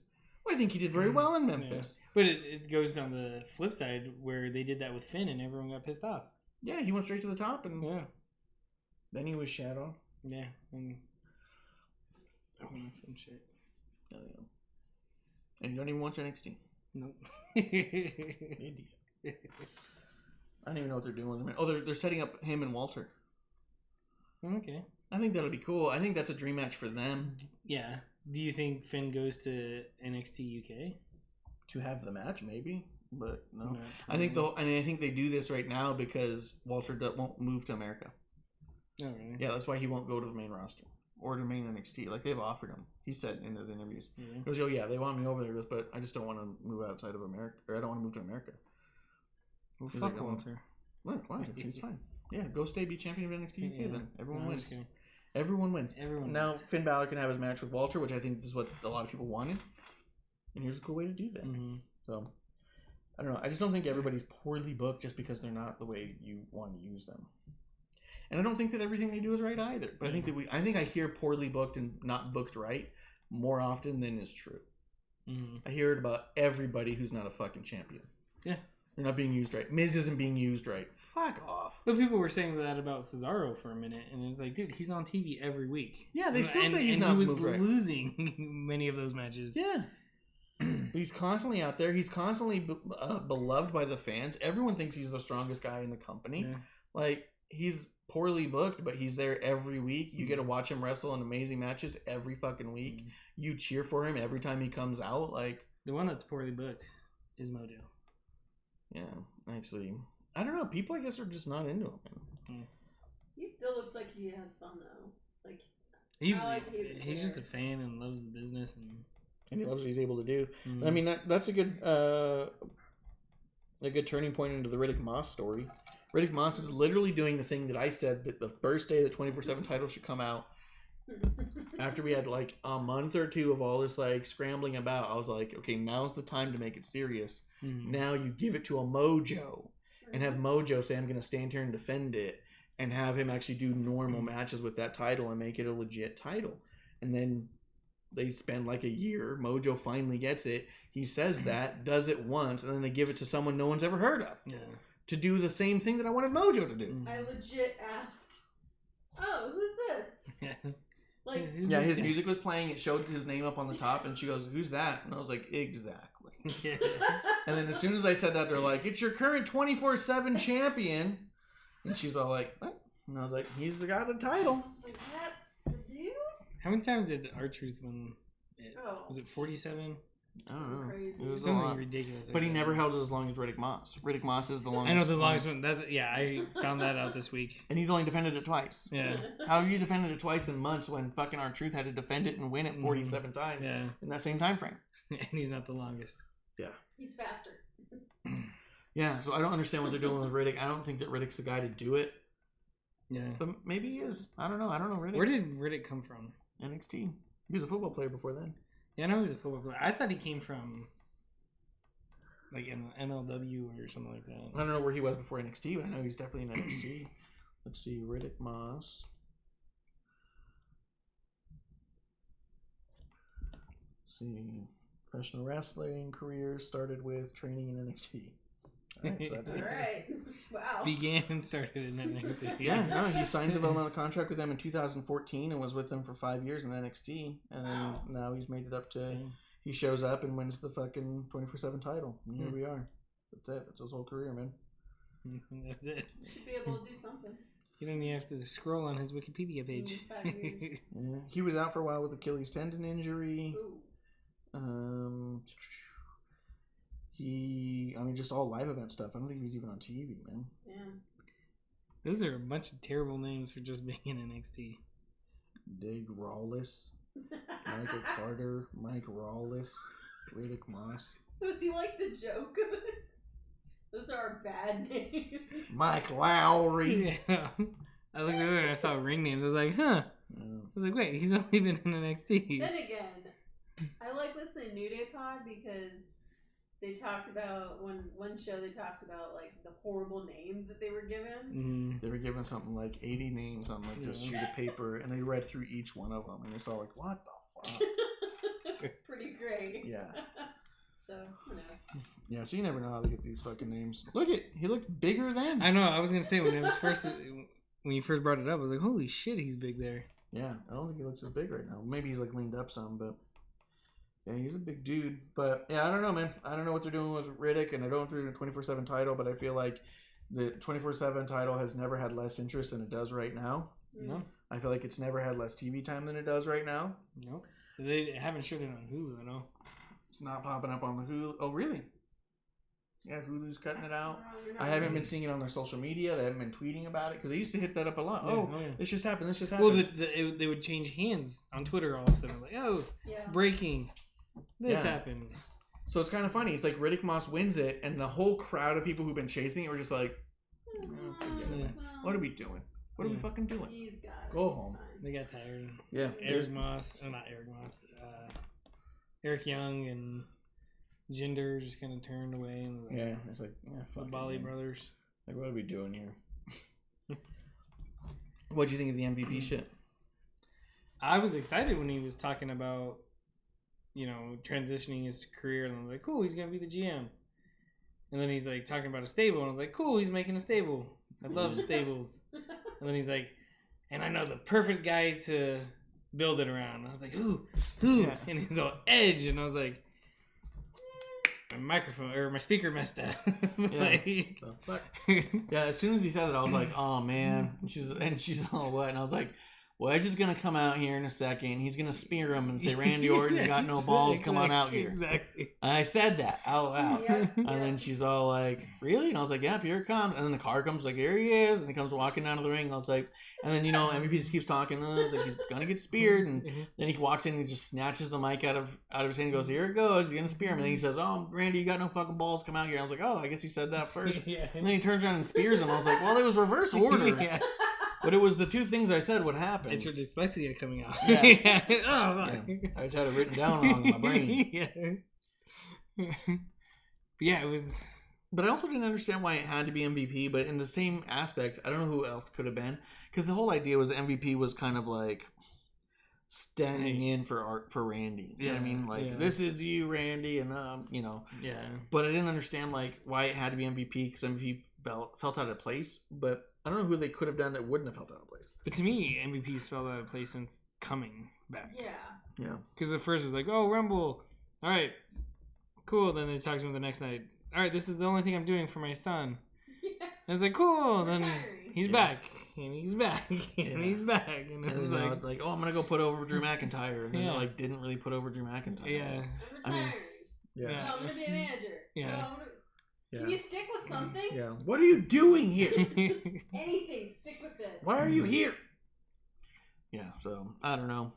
It felt weird and out of place, but I understood why they had to do it, and it makes Edge look tough and good, and like he could still go. But do you really prove that by beating up MVP? I don't know. But how would it have looked if it was anybody else? Probably not great. You know, like, you can't go after new talent. Yeah. You know. I mean, it's cool. Edge RKO'd him. Yeah, that was fun. I mean, the whole thing was all right. It was done well, but I was like, why MVP? I was like, I guess because it couldn't be anyone else. And then it was funny because I was thinking about it, and I was like, oh, they did the concerto. Edge did it to MVP, and I was like, oh, shit. And they're like, do it again, or one more time. I was like, no, the chair's bent. Stop. Yeah, it's gonna be harder this time.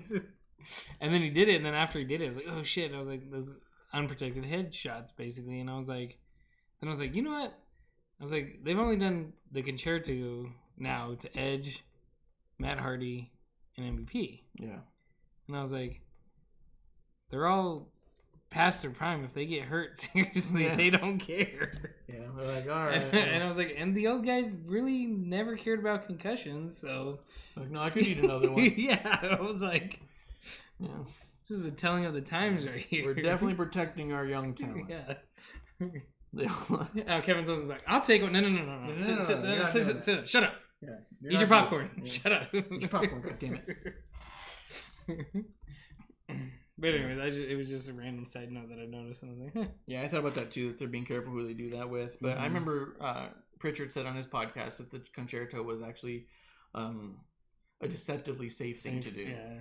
He's like, they did it to me once. He's like, because I was telling them there's no fucking way. That's way too fucking dangerous. What are you talking about? They're like, oh no, trust us. And they're like, trust us. Let us do it to you. No, it's dangerous. No, let us do it to you. Okay. No, watch. And he's like, he says it's loud. It's loud as fuck. And he's all like, but no, it's fine.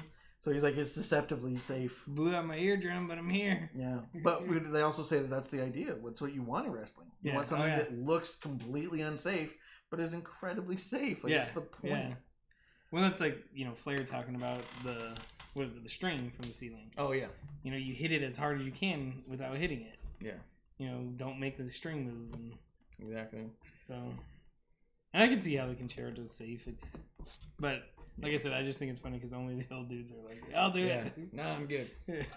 Everyone else is like, yeah, fuck that shit. Yeah. Well, I mean, if Sean Spears was gonna be the one to do it, I'd be like, no. I'm good. No, you're not doing it. You're not swinging at me. Moxley with one eye. I got it, guys. Yeah. But I think it's doing a really good job of building the RKO and Edge thing, and I do think that the Randy and Edge storyline is probably the best thing they have going right now, which is also kind of a shame. Yeah. But it just shows how good Randy is. It shows how good the two of them are. And I was thinking also, is Cowboy Bob in the Hall of Fame? Yeah. Okay. Yeah, I'm pretty certain he's pretty sure. I feel like I saw him go in a couple years back. That's what I thought too, but I wasn't positive. And I was just thinking, maybe this is... Yeah, he went in 2005. Oh, shit. Yeah. A long time ago. Yeah. Because I thought it would have been hilarious if he wasn't. And they're like, oh, who are you going to get to induct you? Edge. Yeah. I want Edge to do it. Oh, shit. Yeah. Who was the last person they announced? Because they were supposed to announce one on social media yesterday or today. Oh, Corey Graves was supposed to announce one on his show. On his show, that's right. Is it after the Bell Post? When's after the Bell Post? There were Thursdays. rumors. No, it's Thursday. Tomorrow. Thursday they're gonna announce it, I guess. Tomorrow. Just kidding. Tomorrow's Wednesday. I know. I was going with that. There's going with the rumor of R-Truth being inductee. There's a rumor of R-Truth. There's a rumor of British Bulldog, Davey Boy, and there's a rumor of Jushin Liger. Those are the three rumors. They're all good. I think Liger's gonna be the last one they announce. I don't think they will, man. He had nothing to do with WWE. But the thing is that WWE has been inducting guys that weren't in WWE. Who? They haven't done it recently, but in years past they did it a lot. Because there was almost a format that they had. Yeah. Your big guy, a couple mid cards almost, a woman, and somebody that's never been in it. And, a foreign guy, I think. But they used to do those little packages where it's like, oh, here's these people who you didn't know about who are going in. Or just like, here's like 6 people. See, and that's the thing that pisses me off. That's how I expected Liger to go in. Yeah. But see, that's the thing that pisses me off is that I remember my boys, they were asking about somebody. I'm like, oh, he's in the Hall of Fame. And I went on the network. Wait, your boys, The New Day? No. No? Other boys? Yeah. Okay. The Lucha Lambs? Oh. Yeah. I don't know. But anyways, so they, I looked up, it was like somebody like either Godfather or Ted DiBiase. It was one of those two. And they had their Hall of Fame package, but it was like an extended one. And I was like, oh, cool, and they went into it and stuff like that. And I was like, oh, they must have come out with everyone that's been in the Hall of Fame. And I could only find like 3 or 4. The Hall of Fame toys? No, on the network. Oh. Like a Hall of Fame little packages that they put together. Videos? Yeah, like the different Nightheart and stuff. But it was to me, I think it was like extended. It was like a 4 or 5 minute video. Mm-hmm. They did that with Anvil. Oh, did they? Yeah, they did like a 5-minute one for him. And I was like, holy shit. I was like, this is great. Then I was like, oh, check this person out. Like somebody that I knew from back in the day and there was nothing. And I'm like, oh. Yeah, that sucks. That was fun. But I think if WWE was smart, you know, especially with the network, they should have a Hall of Fame section. Yeah. You know what I mean? Well, they like, do. But no, I mean like since they don't have an actual Hall of Fame, like you go to any other Hall of Fame, there's a bust, like these busts. Yep. And a plaque, and it kind of breaks it down, career stats, you know, gives a little backstory and stuff like that. They should do that video package wise. But I mean, not as a video package, but they have this. Let's see if I can find the photo. It's probably not on here the right way. But there's a section of WWE that says Hall of Fame, and that's why people thought it was gonna be R-Truth, because when they went in there, there was all of a sudden the newest stuff was R-Truth 24/7, and it was under the Hall of Fame section. Yeah, but that's on their website, right? No, it was videos. Oh. If you went to Hall of Fame, it showed videos from Hall of Famers. But it wasn't like a video package of this is the Hall of Famer, why you should know him. It was just like, here's a bunch of stuff. But I think they should have a Hall of Fame tab on the side, like specific. And the main thing on there is... There's a tab. Basically their bust and, you know, their promo video. I'm going to show you right now. How does this work? Don't mind us. We're just... That's what, if you search. Oh, there was like a thing.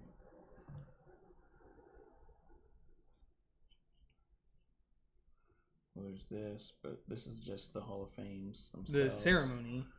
And then there's matches. Where is it? Because there was a thing. WWE Hall of Fame. But that's the thing. But see, I'm thinking you need to have the tab home, pay-per-views, Raw, SmackDown, Hall of Fame. Like when you search. Not when you search, but when you go to the categories. Yeah, when they have their little... Yeah, that's all I'm saying. Network, let's see. Originals. Featured. Let's see.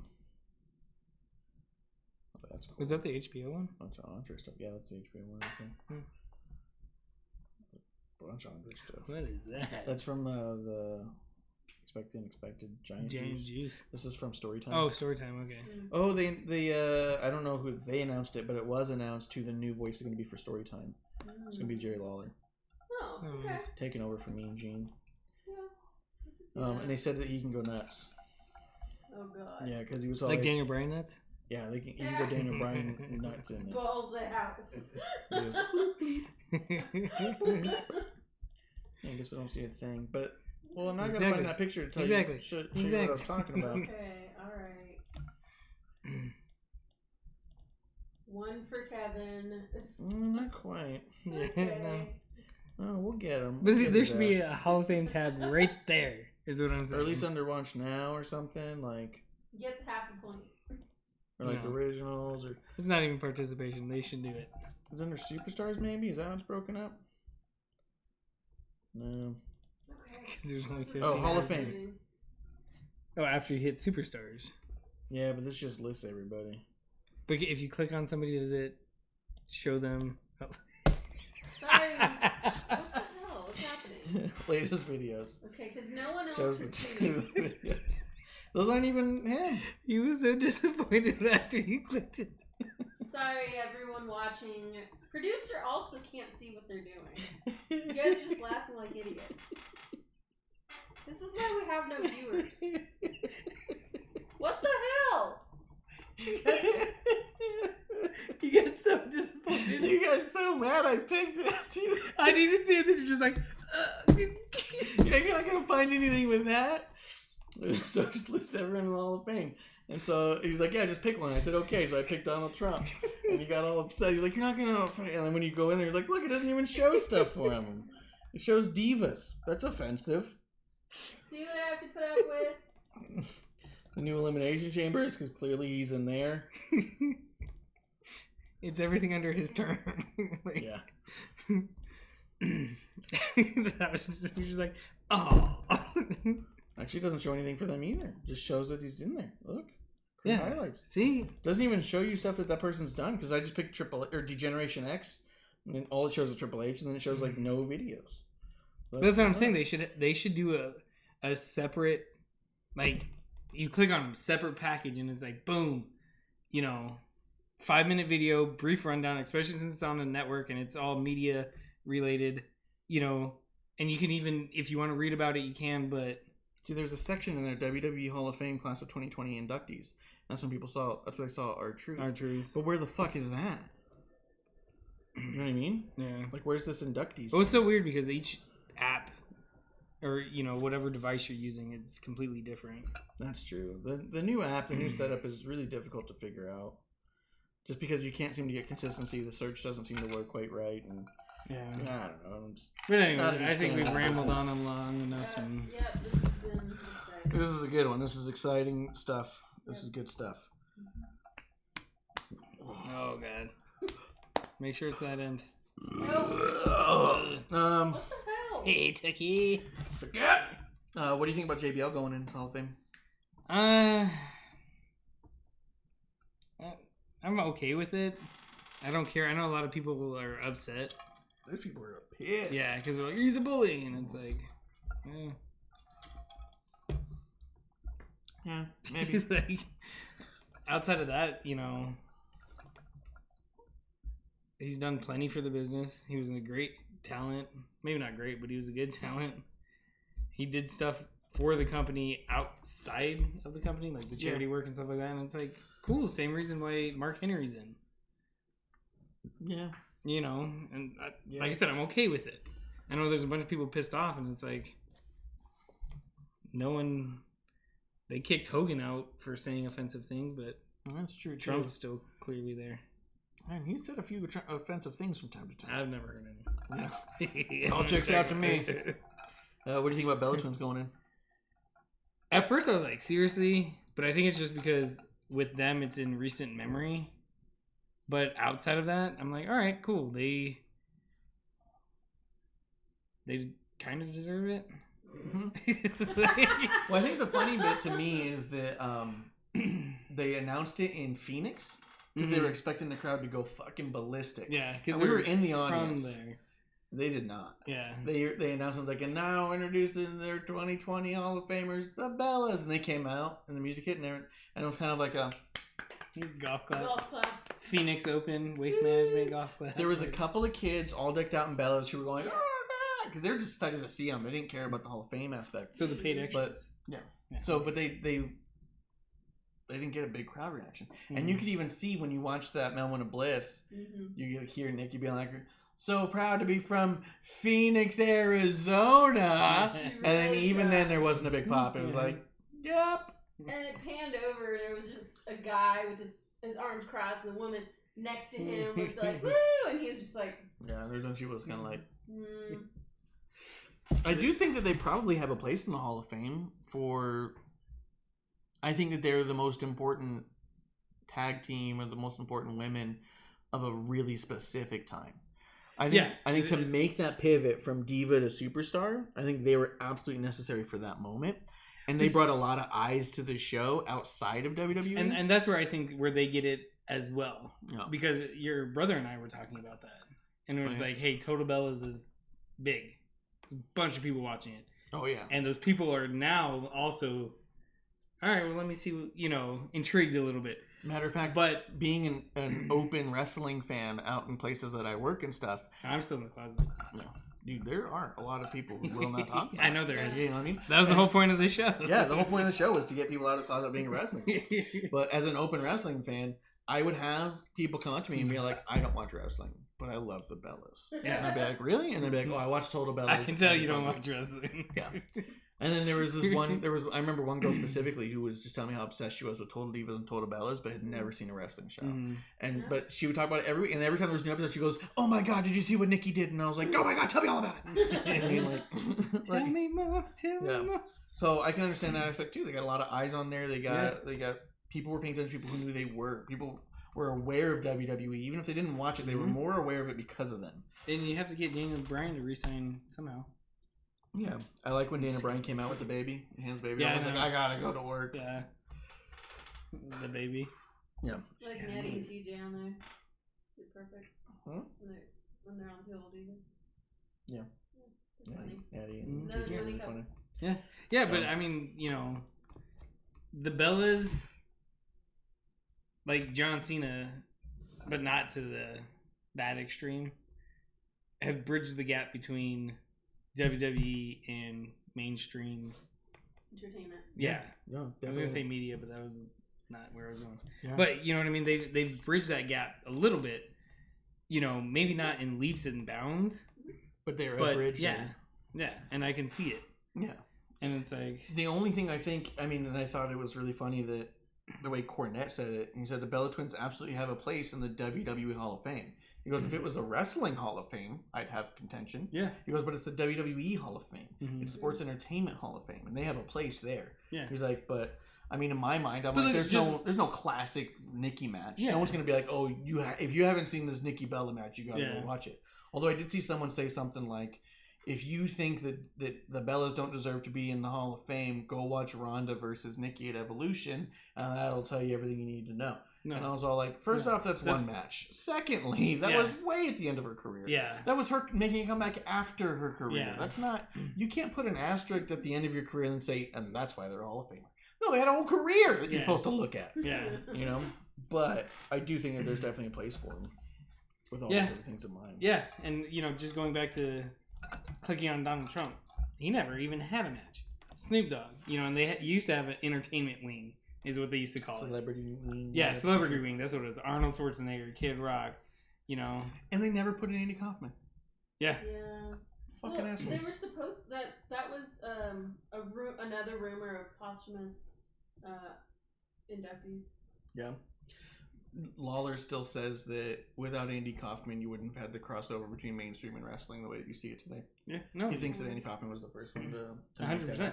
And what's crazy is that there's even guys out there that are wrestling fans that are big celebrities, and you really don't hear about it, and it's a side note. Yeah. You know, Gabriel Iglesias, he mentions it all the time that he's a big wrestling fan.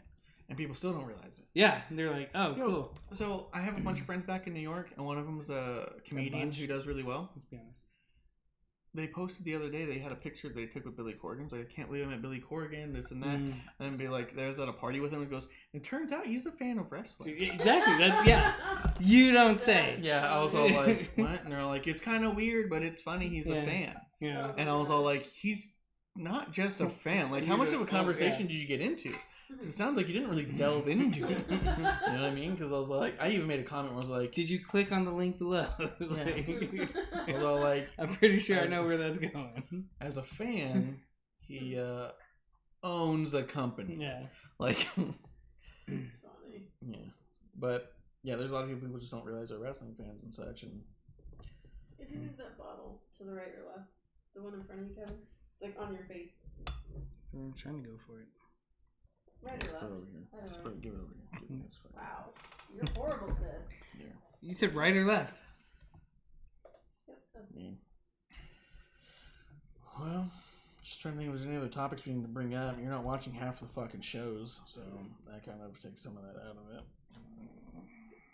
I got kids. Did Baszler even... Yeah, I got kids. Did Baszler even show up on Raw? Yes. Yeah, because her and Shayna had a promo.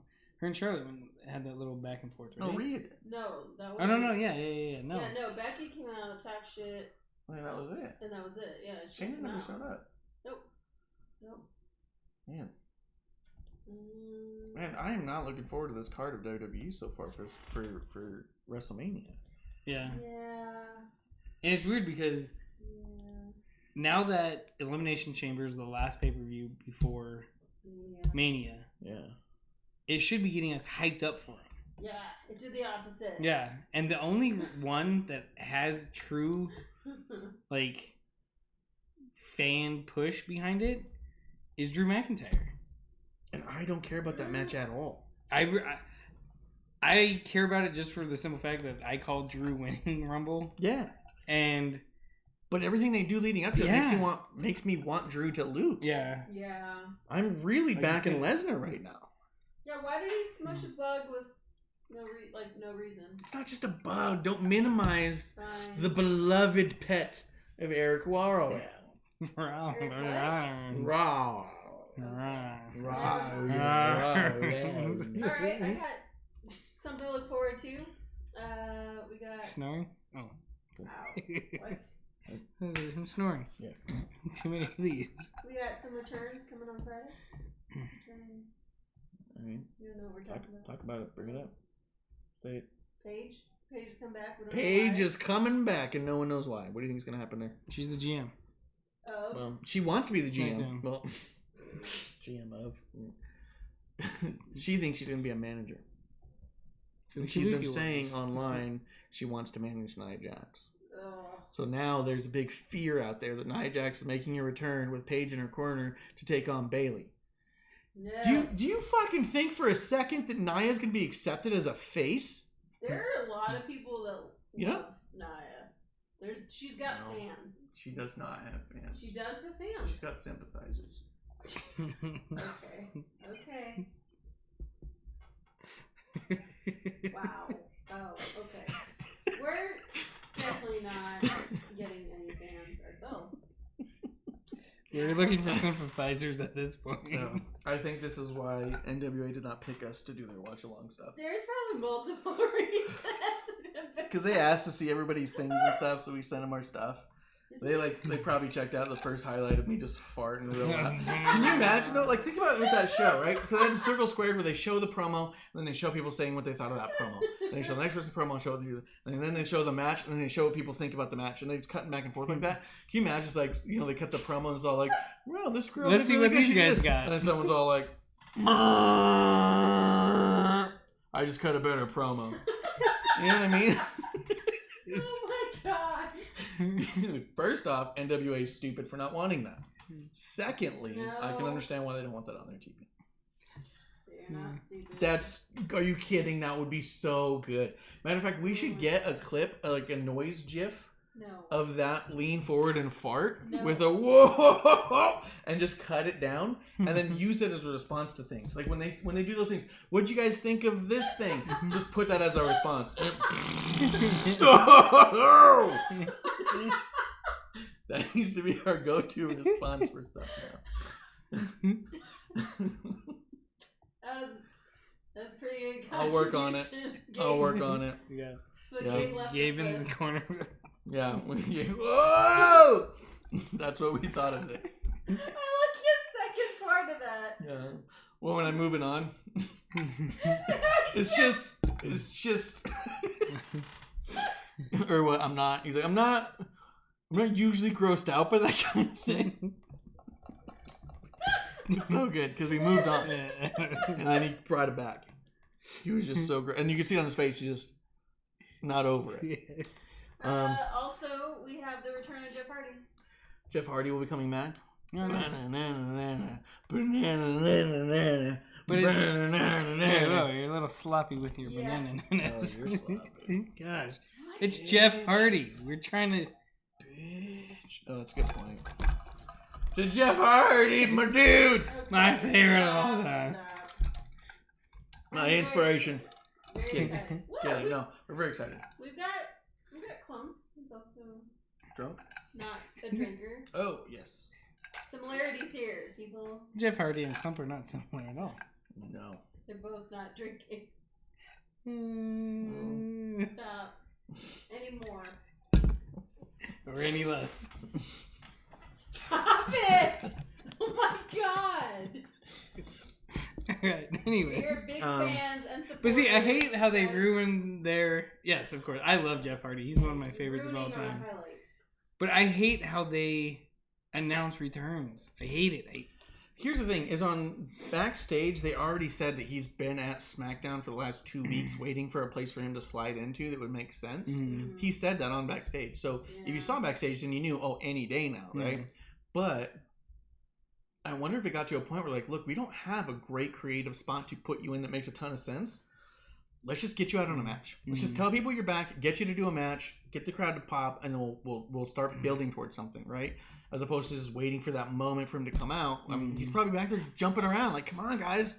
I'm ready. I'm good. I feel good. I feel good. Wow. You know? No one does that. Yeah, that's what people do. Yeah. That's what I do when I get excited. Yeah, he gets excited. Hell yeah. So I just think that that's what I think. That's my impression was that I can see that. they're getting antsy. Everyone's getting antsy. They want him back out there, especially with Matt Hardy being gone. I think they want him back out there quick. Especially, I think they want him out there before Matt Hardy hits AEW. He's probably gonna hit tomorrow. I think so too. But he did tweet out he'll be watching Friday, watching Brother Nero. Yeah, watching Brother Nero very closely. That's cool. I really want to see Matt Hardy do a few things besides just AEW. I do think that he needs to go to AEW, if nothing else, for his legacy, because there's no company that he hasn't been a part of except AEW. It's the only company he didn't do it in. So yeah, go there and be successful and be like, literally, I could make myself something everywhere I went. You know what I mean? Like that's cool.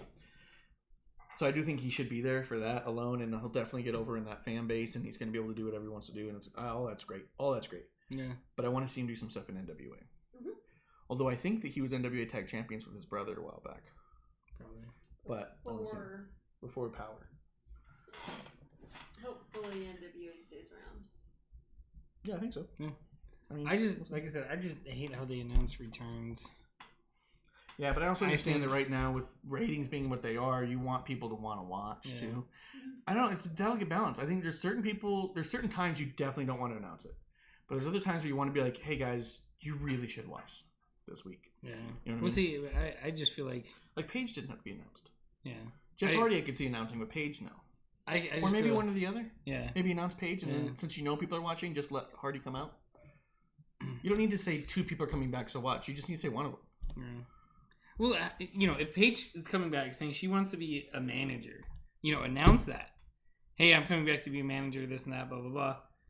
And all of a sudden she's like, and this is who I'm managing, and it's fucking Jeff Hardy. I've had my demons. Make it, present. Like, hey, I've had my demons. Let's do this together, type of thing. Yeah, I can see that. Although they said Paige is coming back to address Bailey. That's the promo package. All right. See, but why? Why announce that? Why addressing Bailey? I don't know.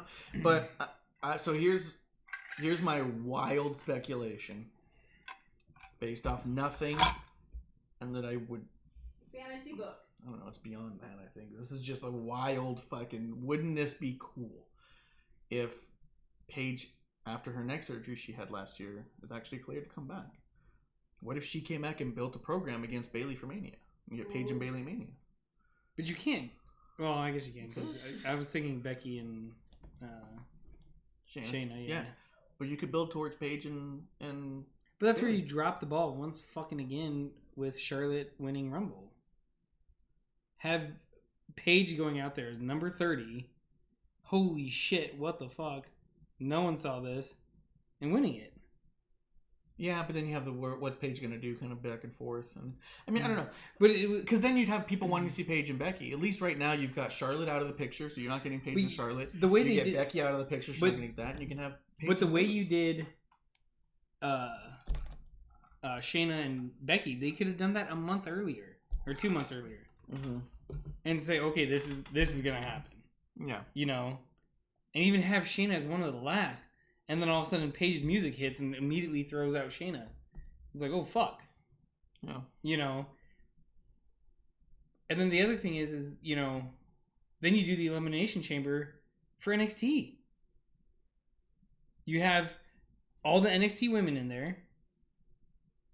And I'm tired of NXT popping up in my WWE. I'm gonna be honest with you. I don't want them over there. I don't like this fucking Charlotte Rhea business. I don't want them.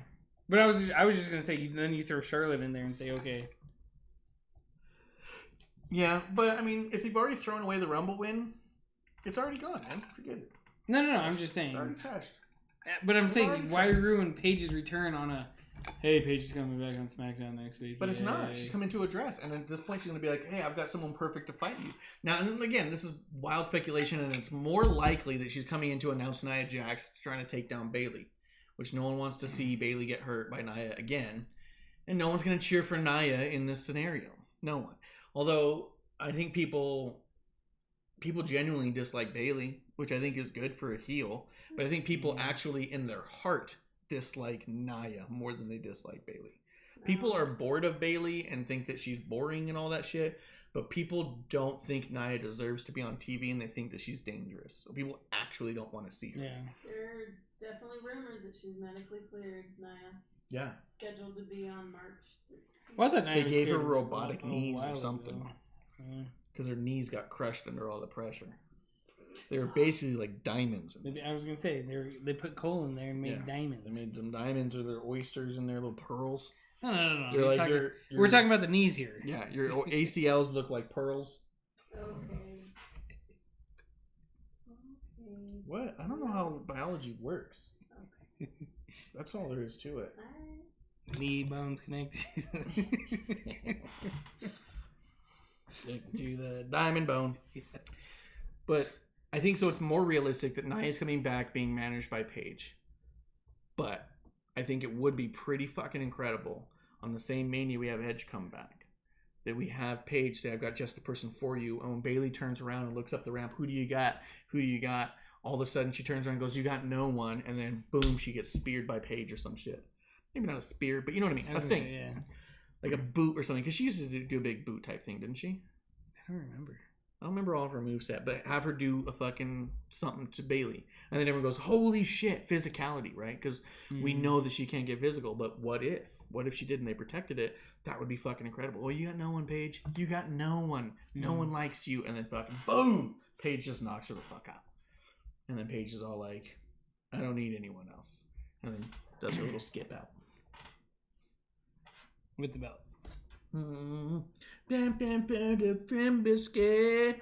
You know? That's horrible. What? That's Paige's music. That's a horrible entrance. That's her music. That's how Paige's music goes. Everyone knows that. That's Paige's music. Kept looking. Get him, Pembe, biscuit.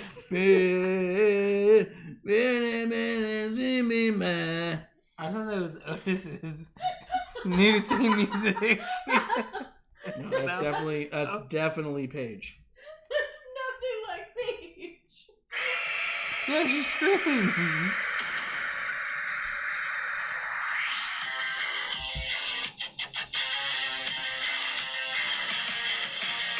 That's the whole thing. Salute. What? That's the whole thing. Doing the thing.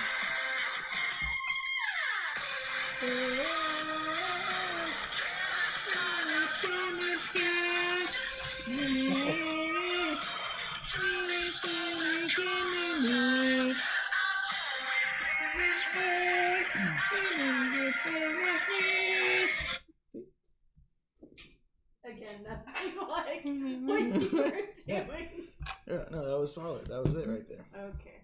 Alright. That's the business. The business. What else you got? Yeah. You got Jeff coming out. You got Paige coming back. That's what I like. I think it'd be great if Paige was clear to return. I think that would make everyone. It'd be a nice story, especially because then you could always build into if Paige wins off of Bayley at Mania, which is very possible. You've got a ready-made Sasha Bayley. Sasha's the one who put up Paige, right? You don't know that? Sasha Bayley, or not Bayley, Paige called for, because she says that she called the move, that she called for Sasha, who was in the ring in the corner, to give her a kick to the back. And so when she went up to do the kick, she whiplashed, fell down, and then did her neck in.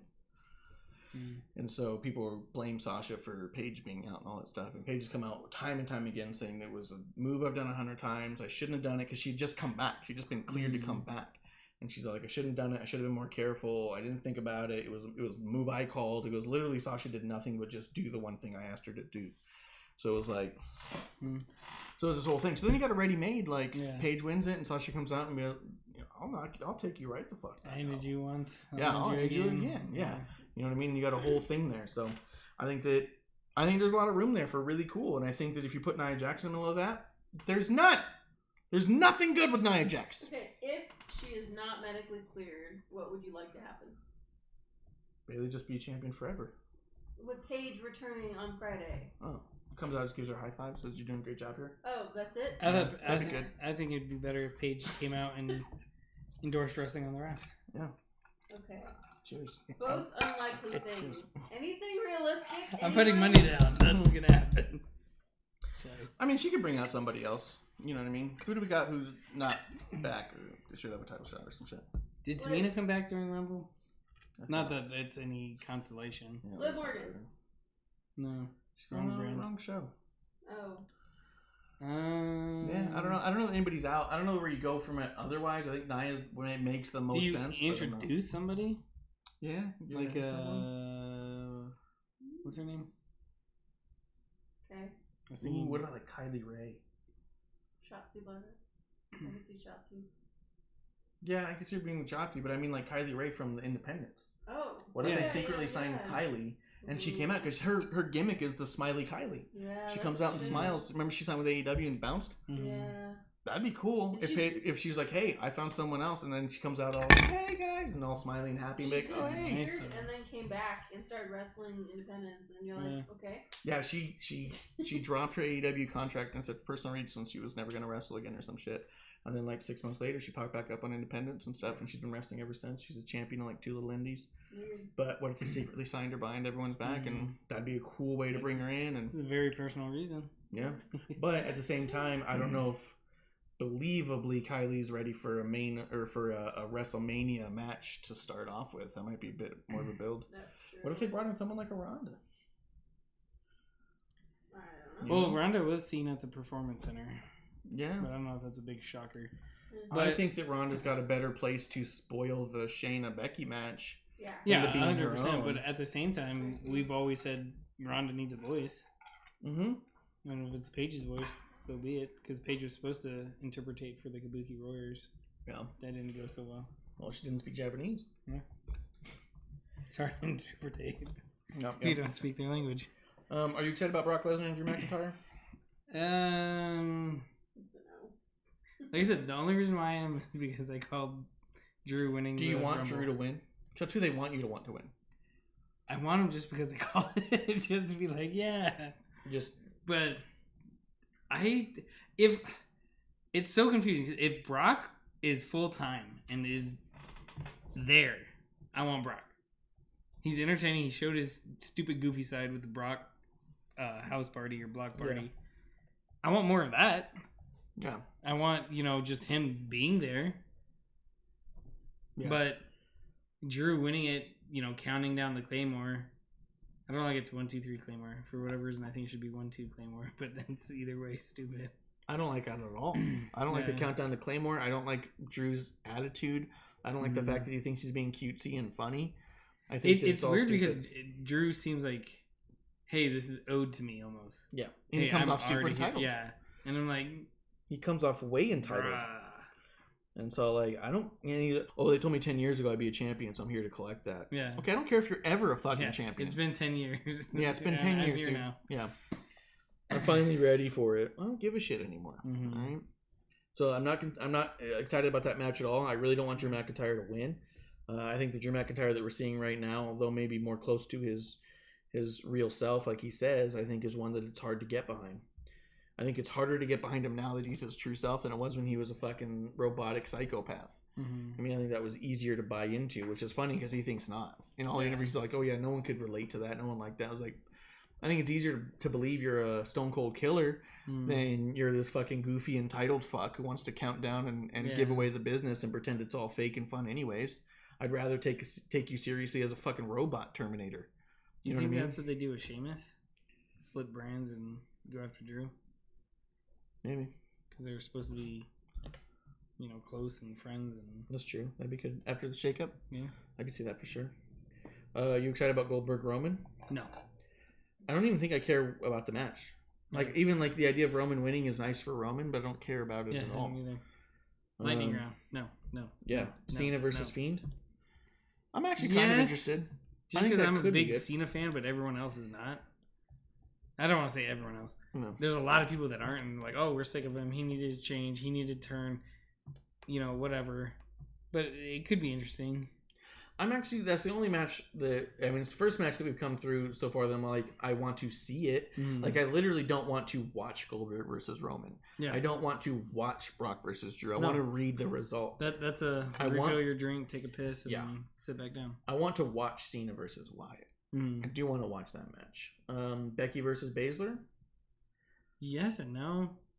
I want to watch it because I like watching Becky. I like Becky a lot, but at the same time, it's going to be interesting to see them work together. Yeah. But I'm not interested in Baszler. Yeah, I definitely don't want Baszler to win it. No. I'm not behind that as even a storyline. And I do think that Becky should be dropping it soon. And I thought this was going to be the big payoff. I think Becky should have dropped it at Mania.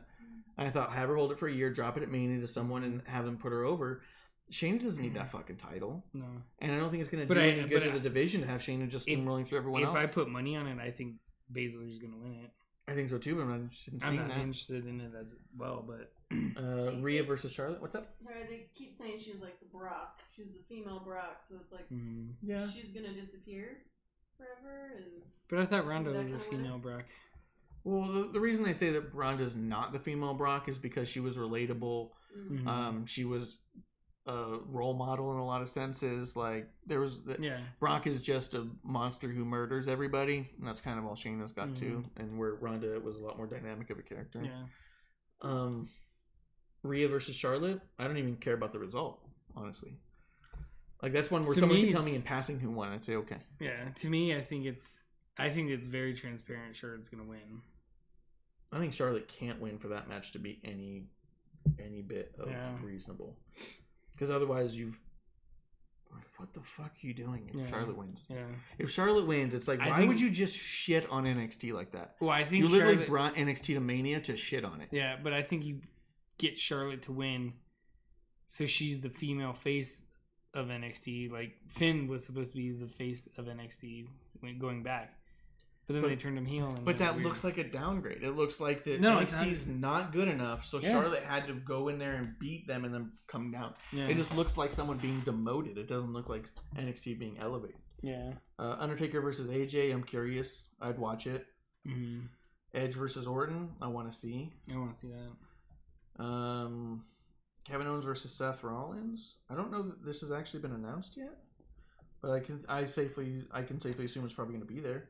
It would intrigue me just because of their Raw match that they had. I was about to say that the best match I think that Kevin Owens ever had was against Seth. Yeah. My favorite match of his was them for the IC title. Because it's probably my favorite Seth match too. I think so too. Yeah. I think the best match they had was with each other. Yeah, if the stakes are close, higher, like I want to say like 2 and 3 are both like Kevin and Sammy. Yeah, you know what I mean. But like the best matches those guys had, I felt like was with each other. Yeah. So I'd be really curious. So if it was at Mania and they do have a Mania match at Mania, great. Like it could be good. I just don't know the stipulations or if your storyline really involved in it. Yeah, but I'd like to see them. Yeah. Then it shows Sammy versus Braun. I think this is just speculation. See, why? That's not... That's going to be another squash match. Braun wins it in 10 seconds and leaves. Yeah, I don't want to see that. Yeah. I don't want to see Sammy versus Braun 1-1. I'd be more interested in seeing like how you always want the faction to kind of like fight. I'd be more interested to see that there's a Sammy, Cesaro, Shinsuke triple threat for the IC title than to see Braun involved. Yeah. And then the Battle Royals, I'm only as interested as I ever am. Or even if you have it as a 4-way. With Braun in it? Yeah.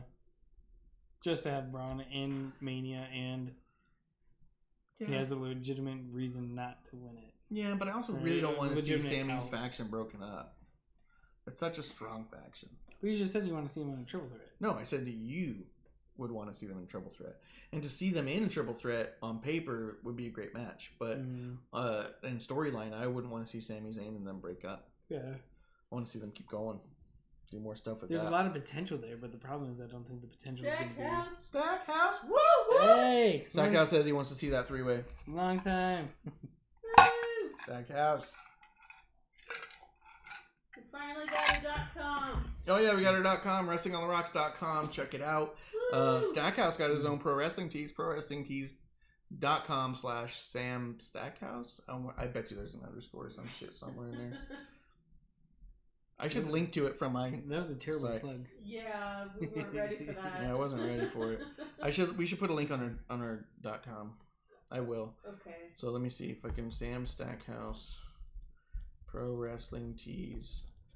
That's where you can find the shirt designed by me. We moved it over to his site. I was giving, I was trying to give him all the money that came from the sales of it anyways. Yeah, Sam Stackhouse, one word. ProWrestlingTees.com, Sam Stackhouse, one word. You can get the shirt that I designed, Sam is okay. You can get, for Mrs. Stackhouse, Chelsea Stackhouse, crazy little sea creature, looks awesome. And then Stackhouse shirt. Mermaid. That's not a mermaid, dude. Look at those fucking tentacles coming off the head. It's crazy. And then the Stackhouse one, which is really cool. When I saw that sticker come out, the first thing I thought was put that fucking sticker on a shirt, dude. That Stackhouse shirt is so dope. But yeah, you can find his shirts there. You can find ours at wrestlingontherocks.com. There's a link right there. But yeah, I think that Shinsuke, Cesaro, and Sammy would be probably a show stealer, especially given the rest of the fucking card. Yeah, no. You know what I mean? You put them in a triple threat. You think that fucking Undertaker Edge is gonna fucking outperform that even? You know what I mean? Like on Orton Edge. Taker AJ.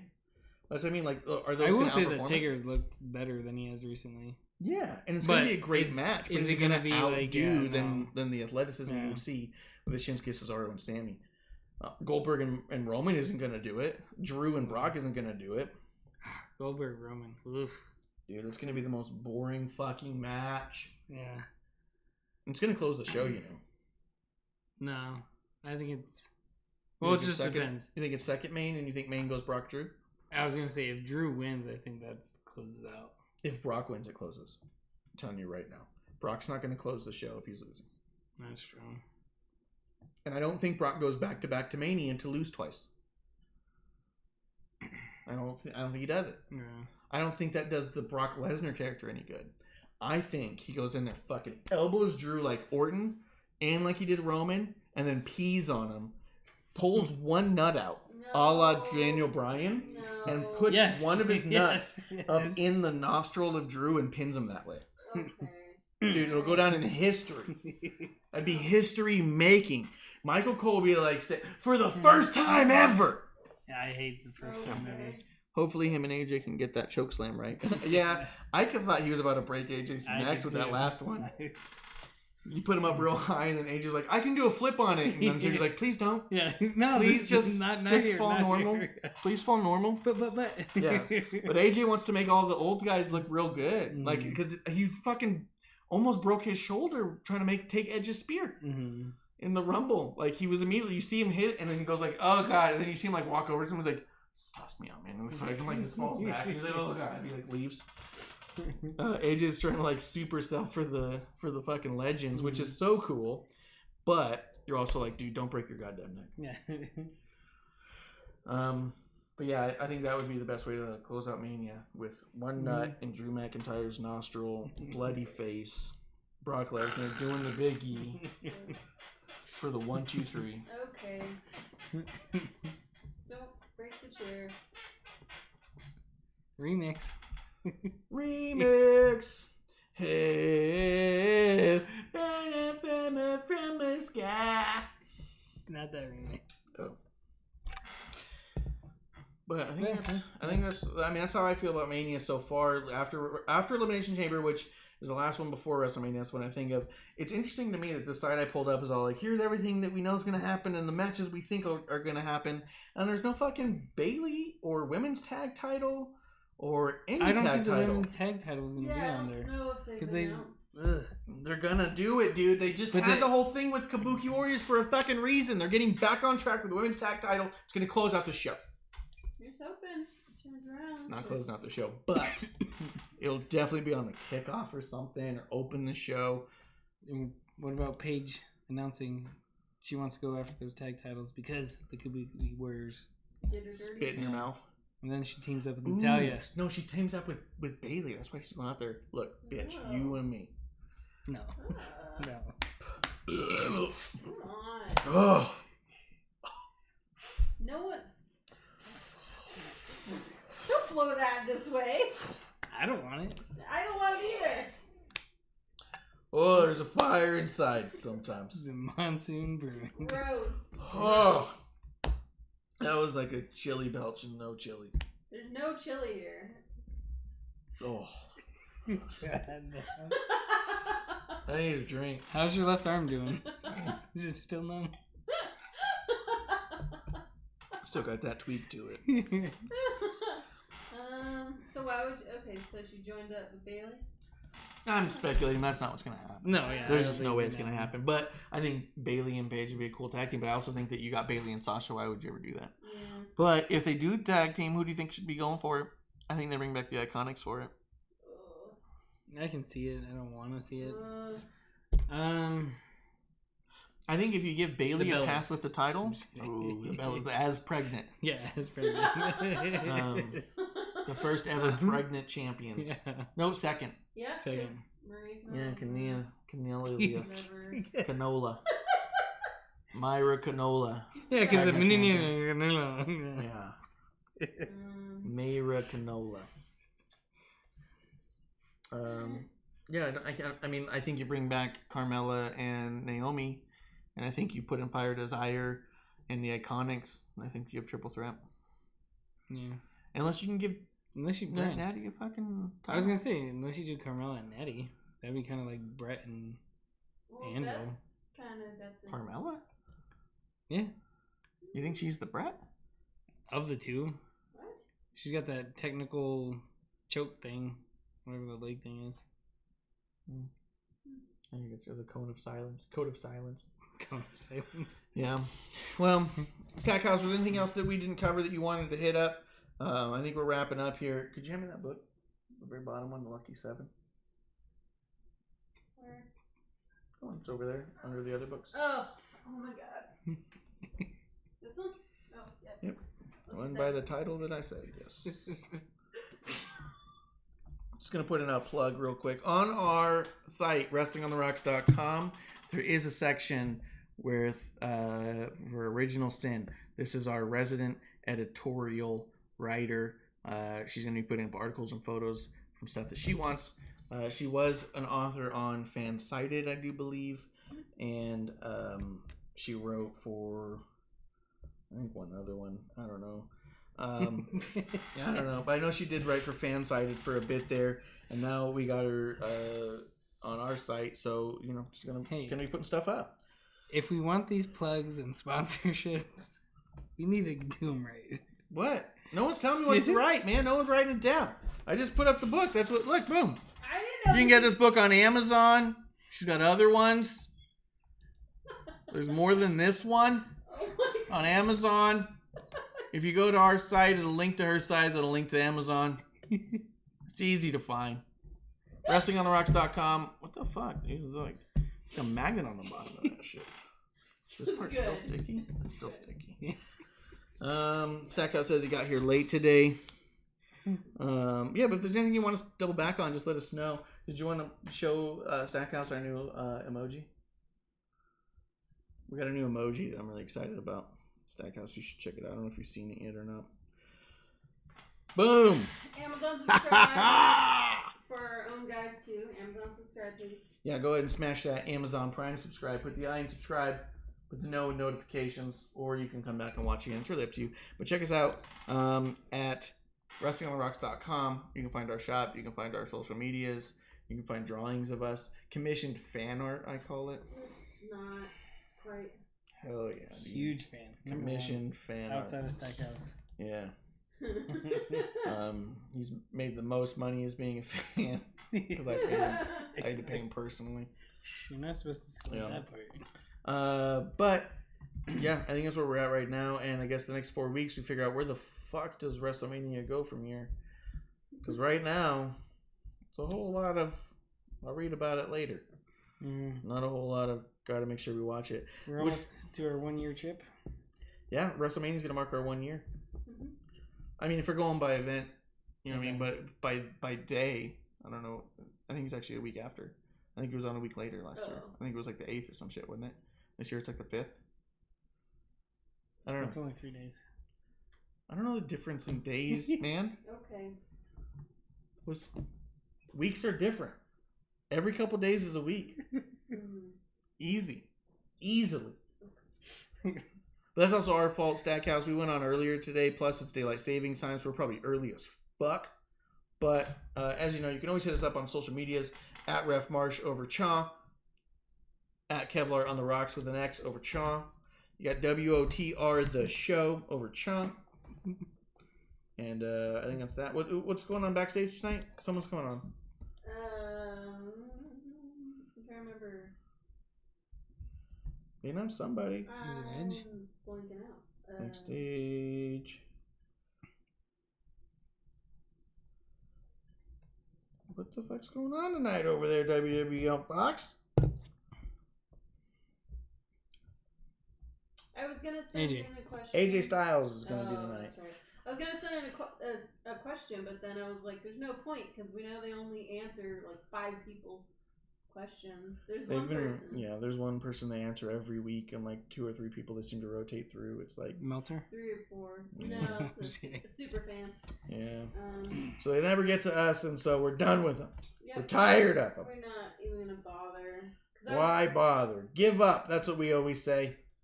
The question I was gonna ask was, what hair products do you use to get those luscious locks? Oh, that's a good one. Right? You should get sponsorship for that. Whatever he uses. How do you get them luscious locks? At AJ. You gotta do hashtag. Hashtag WWE Backstage. Yeah, that's cool. Just steal my questions. What product do you I don't use? care. Yeah. You said you were going to post it. I'm not. And they weren't even asking for questions. Yeah, I'm curious. Ryan Satin's going to be on tonight, which means there is going to be some breaking goddamn news. That's the only reason Satin shows up is to say stuff. Yeah, that's